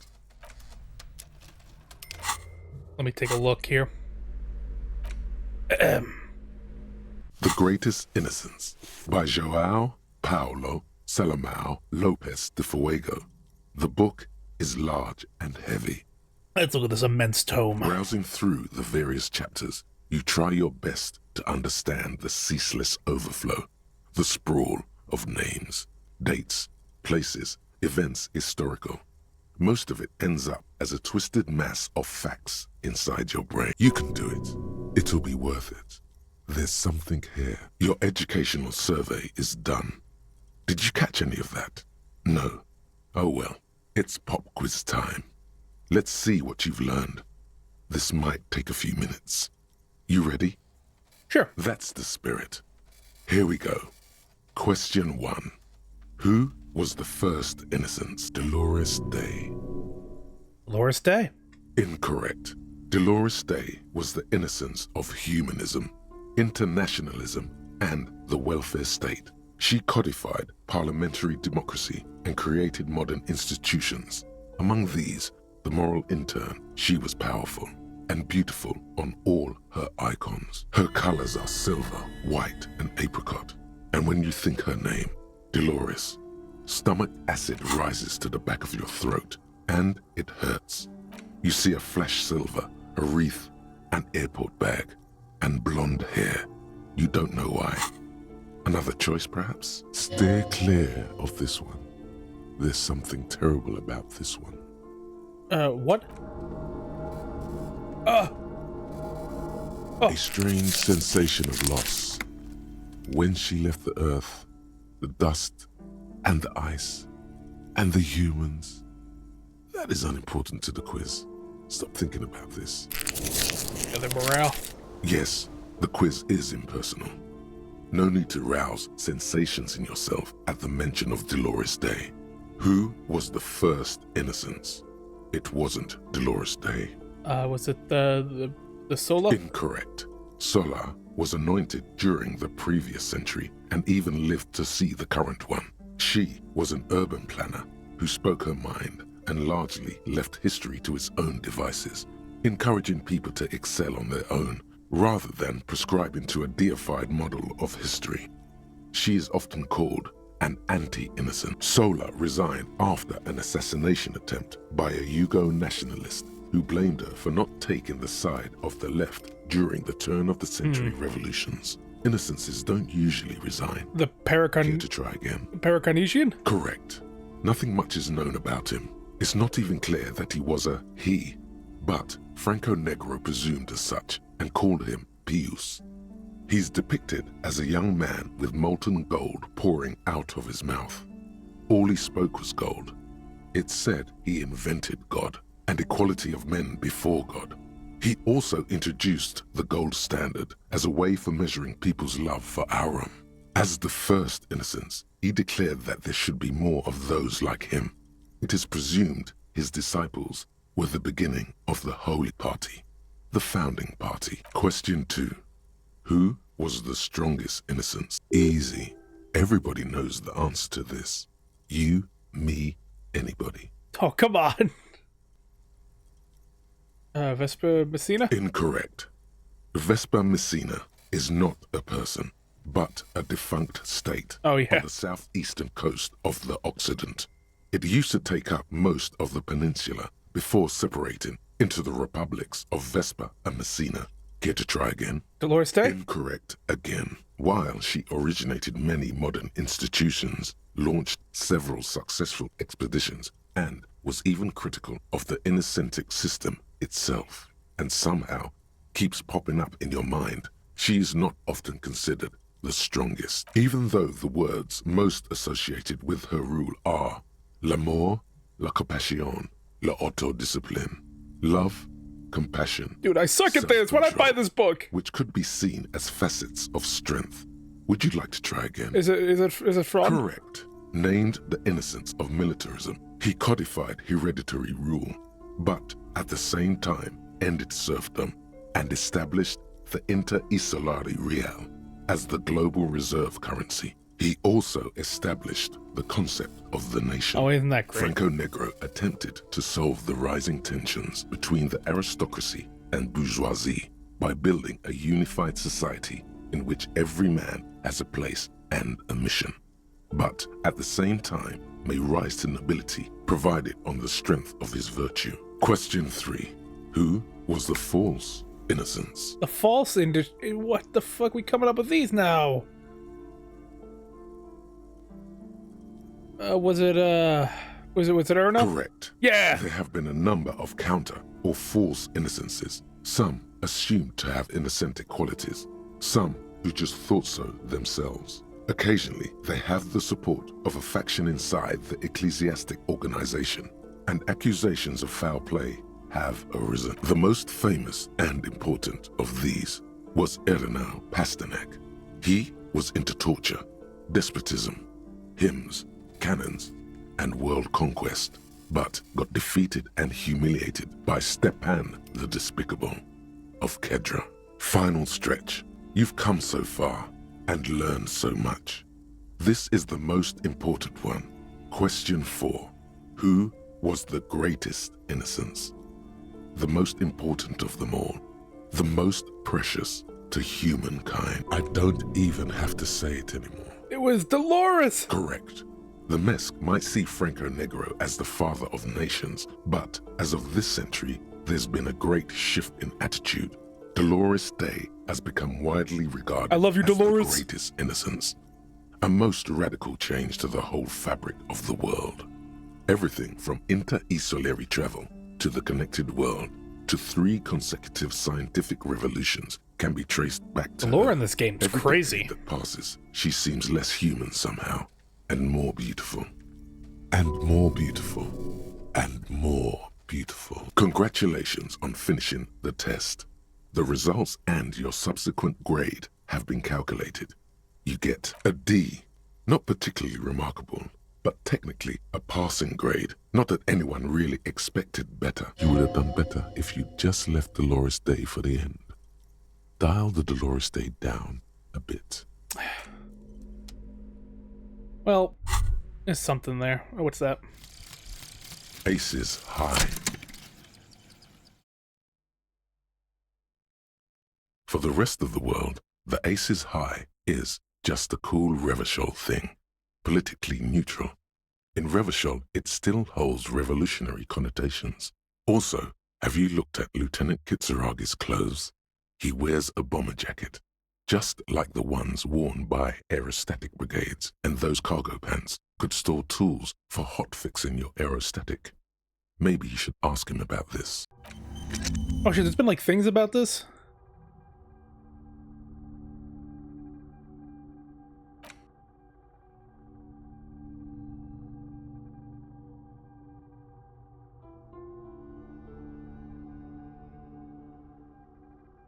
Oh shit. Hey Kim, Yes? I want to ask about What you. about me? You're wearing a Revolutionary Air Brigade jacket, aren't you? What? This? It's just seasonal clothing. Those look like airman pants, good for storing tools in. Where is this going? I have this place in my head where I develop new ideas and connections. Interesting. I think it's called the brain. No, it's more than that. Anyway, Anyway, in the special place, I've come to suspect that you have some kind of thing with Revolutionary Air Brigades. I do not have a thing with Revolutionary Air Brigades in particular. Or just air brigades? Okay, I wanted to become an aerostatic pilot. Then I turned 10 and realized we no longer have an air force. Are you sure the Revolutionary has nothing to do with this? Absolutely nothing. Well, thank you. Good. Good. Let's change this. Oh, what's this? Several maps have been attached to a bulletin board hidden inside the alcove. They're held up by small pins. The board has come loose from one corner. The maps look old and faded. Your eye catches a map of Insulinda, a map of Revachol, and a map of Martinez. Let's check Revachol. The north coast of a verdant island is shattered by the delta of a river. It is the River Esperance. Countless bridges put the shards back together, connecting city blocks to river islands. La Delta says a great artificial heart in the center, teeming with life forms and construction. To the east, rolling hillsides, Le Jardin, Stella Marie, the suburbs of Saint-Baptiste, swallowed up into the megacity. They sound rich to you. This is Revachol East. What of the west? Houdon, it's somewhere to live. Not bad. Then there's Jamrock. It's bad. People shouldn't live there, but they do. Then Forberg. It's almost as bad, and much larger. Then Coal City. It's the worst. It's so small you can't even see it on the map. No, wait.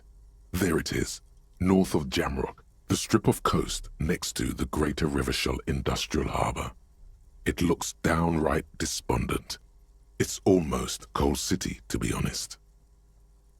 No, Coal City is worse. A charred limb. Rain falls on its slick black streets. And then there's the burnt-out quarter in the heart of Jamrock. Is it cold in this bookstore? Or is it just... Like, I think there's a ghost here, man. No, this is somewhere to be. This is all you have. But it's still something. Streets and sodium lights, the sky, the world. You're still alive. This large map displays archipelagos.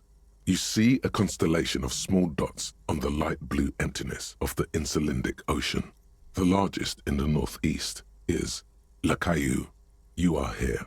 Another far away in the southwest, Seminese Islands, Ile de Fantôme, Ozon, Laurentide, Fas à la Mer, archipelagos, North Arcade Islands, all just specks of dust on the vastness of the Insulindic. On the edges of the map, the color fades into a blur of dotted lines, black and white. In the northeast, a dust mite stands on the north coast of Caillou, in a bookstore. It's you. Radiating outwards from you, the suzerain Revachol. With a radius of 80 kilometers, still, the crown jewel of this Isola would be barely visible. Can I see the cities? You can, on Caillou, Revachol, a single black star, on Ozon, Fondelier, and Vilmandu, on archipelagos, Croyan-Moran, Villiers, on Seminine, Olduvai, and on Laurentide, Deora of the Seven Seas. The ocean breaks apart into a tangle of cosines and azimuths, all pointing into pale nothingness. Mwindi is the north azimuth. Grad is the northeast azimuth. Samara is the east azimuth. Seol is the west azimuth. Isolas, they're called. Connections to other worlds. Words past the Insulindian, unknown to you. You only know you've never been there. You have little idea what they are. Distant stars, gods, but looking at them makes you feel almost non-existent. Whatever they are, the Isolas are immeasurably large compared to you, and very, very far away. Perhaps they are gods, gods of distance and outer dust. It's not really a map, it's a tourist thing. A picture postcard with buildings on it, drawn from an isometric perspective. A date in the upper right corner says 48. Still, it's detailed. Could be pretty useful for scouting ahead. You see the jagged boxes of an industrial harbor, even the whirling in rags there. Storekeep, can I buy these I'm maps? sorry, officer. The map of Martinez is the only one available. The other two are not for sale anymore. And besides, you could scarcely afford them. They're quite valuable, though they might not look it. The map of Martinez is 90 cents, though. Why is it so cheap? That old thing. It's an out-of-date map of a tourist location that never was nor came to be. From when some design studio people tried to spruce the place Oh, up. if only I had more money! I should have robbed more. They also renovated the horse statue, set up those coin-operated viewers, and designed the new street lamps. They didn't get that far, for some reason. A shame the project never got going. Would be nice if someone fixed Martinez up. All these ruins are bad for business. Damn. What's this? And last bit of books here. This bookstore is not strictly about crime, romance, and biographies of famous people.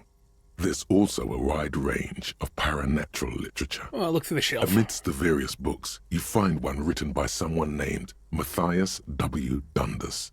It's about wholeness, unity, balance. The point of the book, and many others on this shelf, is to give people medicinal advice in situations where they don't have access to paid health services. It serves platitudes, while also telling everyone that traditional medicine, the kind people don't have access to, and which costs more than this book, is garbage, and would only give you cancer anyway, without even curing your cold or anything. Wholeness, unity, balance, on the other hand, can basically take care of anything. Though it is important to know, when it's up to your mind to heal yourself, then it's because of your mind that you're ill in the first place. It's your own fault if you're ill. Got it? Anything else on it? The book features chapters on topics such as how to find magnesium. It even lists plants you can harvest magnesium from. How to continue drinking if you're an alcoholic who has destroyed his liver. And there's even a chapter on the ancient Seraïs tradition of using duck gallbladder preservatives to treat and prevent sexually transmitted diseases. Pre and post factum apply. Nothing worth buying. Oh, I mean, they sound pretty useful, I'm not gonna lie. Sir, please, no browsing in that shelf. I can't have you end up, like, opening a police store next door and stealing my customers. Oh no! Why the wait, what? Alright, let's talk finally, lady. I know everything about you. Welcome to crime, romance, and biographies of famous people. My name is Plaisance. Be welcome, and please take responsibility for the energy you bring into this space. I feel like there won't be any opportune moment to ask later. Sir, don't be ridiculous. I certainly will not give you money. I would be doing you a grave psychic disfavour. One has to earn one's success, even if one is a police officer. Handouts are nothing but manipulation. All they do is make you dependent. Son, you got destroyed there. What an idiot Oh my you are. god. So you're the owner? I am the proudest owner of our little shop of culture. Goodness, you were already doing good, browsing the shelves. Why'd you stop? Don't you feel compelled? Go, go. Get back there. The books await you. So what type of books do you have? Everything is on the shelves. Take a look yourself. Okay, She whatever. smiles and nods, seemingly relieved. The girl outside mentioned the place is cursed. Cursed? Who said that? Annette? I will have a word with her. This place is not cursed. It has a robustly magnetic energy. Good for commercial activity. My business is thriving, sir. Your daughter's the one standing outside in the rain, right? Annette, yes, my daughter. I hope she wasn't slacking off again with her nose in science fiction. Tell me, was she at her post doing her job like a proper girl? Yes, she was. Wonderful. Did you talk to her? Yes. Great. On a scale of 1 to 10, how compelled were you to buy books after talking with her? 10, she was very polite and helpful. My precious, her dedication brings joy to my heart. If you have children, I hope they turn out as great as my Annette. You know, it's actually wearing her down. You know, she's been biting her nails. God. I've told her not to do that. It's such a disgusting habit. She'll get over it. Anxiety is a part of life. I don't think she can do anything about it. She can, if she has enough willpower. This is what's called growing pains. Life isn't easy. Life doesn't give breaks. Come on, ma'am. It's obvious she can't do anything about it. You are placing an unnecessary burden on a young child.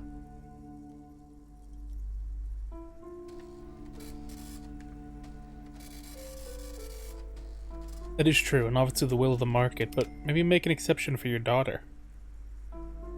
She stands stiff and severe, silently fuming. 10 or so seconds pass without change. Oh no. Hold on. I need to invite her inside and apologize. She must be freezing out there. There. I don't know what to say to you. My husband, he tries to teach me business lessons. I have what my mother called a dull mind. All this stress. Is this husband Annette's father? Yes. My husband is a successful entrepreneur east of the river. If only he were more involved in the business we're running up here. No matter. Soon we'll both be off for Grand Couronne. Grand Couronne? What's that? It's a proper place to live. One of the most peaceful neighbourhoods east of Jamrock. You may know it for its massive housing projects. Your head feels light and dizzy. Ugh. A cold breeze caresses your flesh. Oh, what's going on? Monstrous buildings loom over Grand Couronne. A cold wind howls in the empty halls of homes built upon delusions. There is no life in Grand Couronne. No one can afford to live there. Most of the buildings are empty at the moment. It's a great opportunity to get ahead of the crowds. Better times ahead for sure. He made the initial investment. Since then, he's been what you might call a silent partner. Is she an only child? Yes, I'm afraid so. A real treat she is. It would be nice if she had... No, we couldn't have afforded more children, really. Not in this economy. A glimmer of sadness blinks through the well-crafted exterior. Why We're not? quite busy people, you know, my husband and I. Quite busy. Children are a lot of work. You don't look like a father, so I don't expect you to understand. I'm sorry. I'm sure you do understand. She told me she doesn't go to school anymore? She's been too busy helping me here. So she studied at home this trimester. This is a temporary solution, of course. I assure you, I of all people understand the importance of education. She will be back in school the moment the store takes off. All right. The woman looks aloof, her features much softer.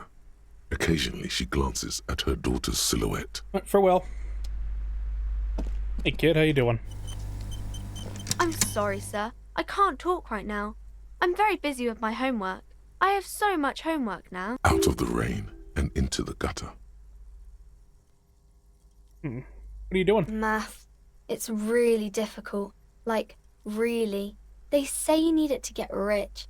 Better than standing outside in the cold, I guess. Oh, I found something while you were away. I thought this would fit you. Like, thanks for helping out. Not me. Dick Mullen The city, I hat? mean. Like a detective does.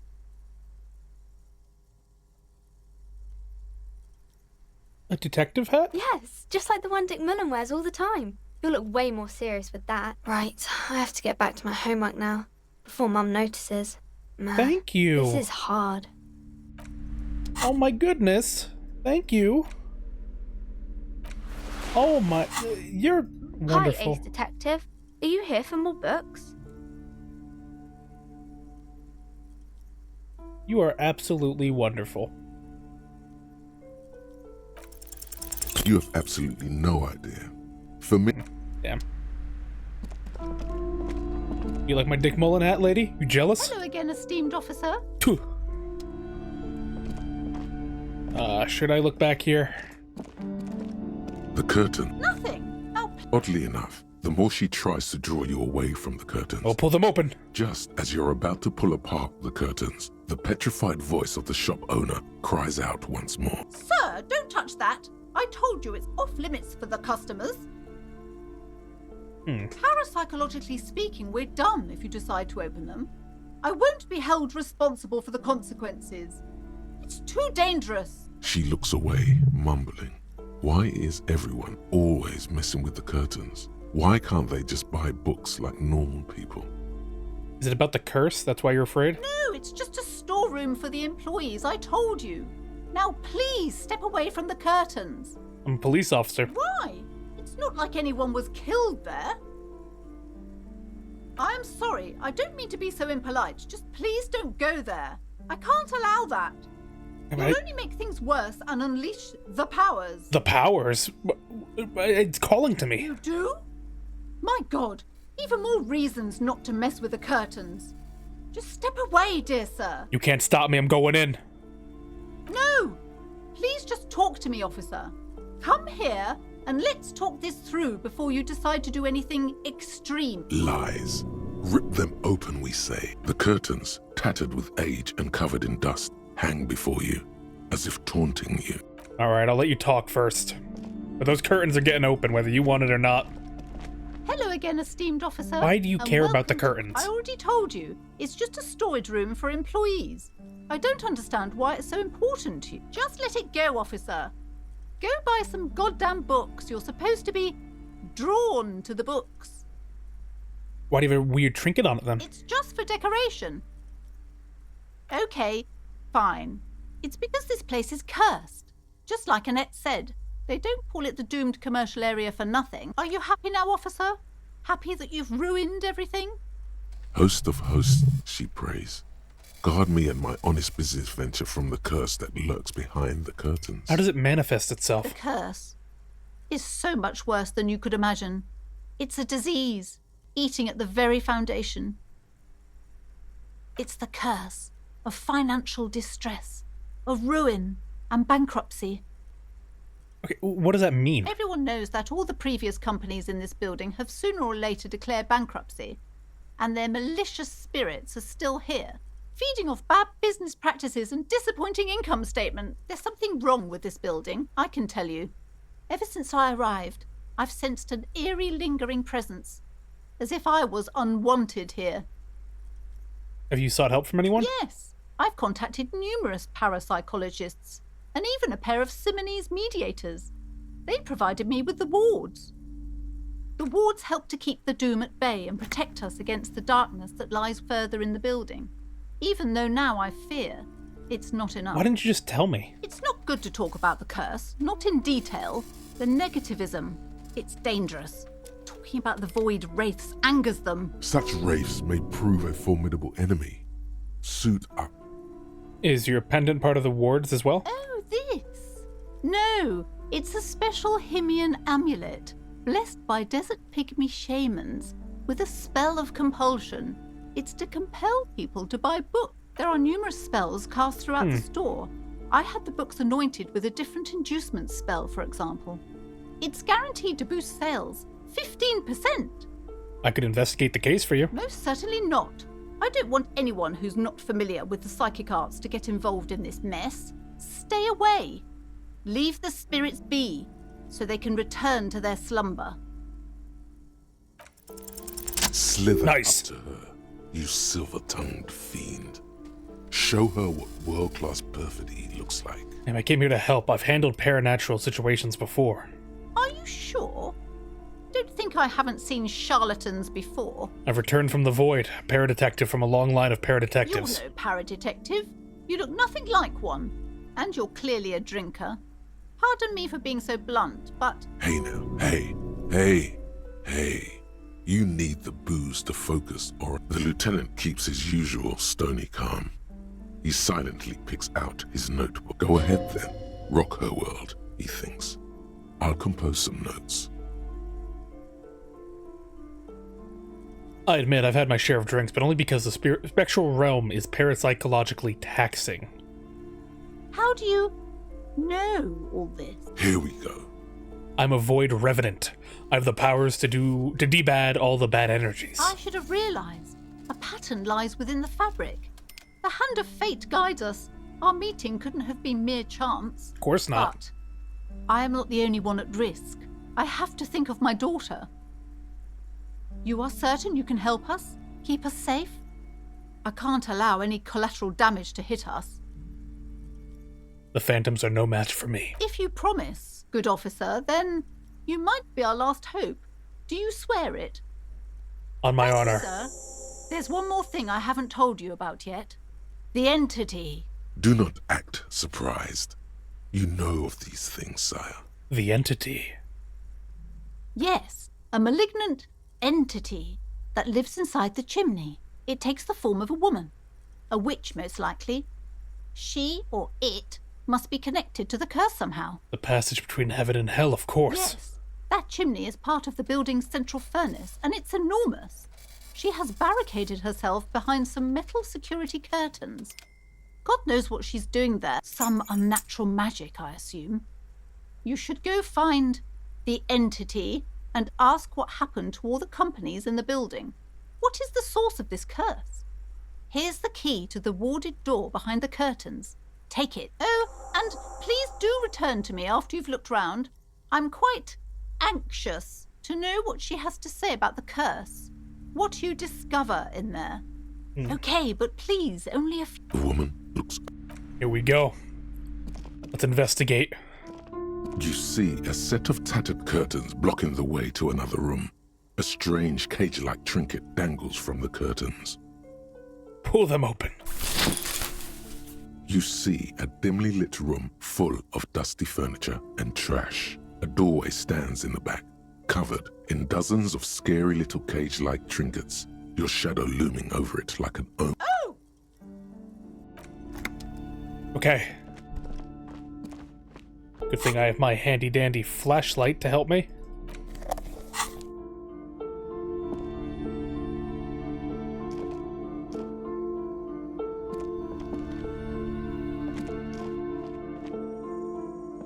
It's so fucking dark back here.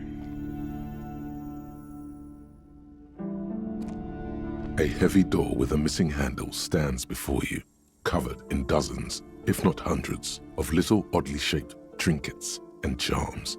Yet after exerting some force, you manage to turn the key.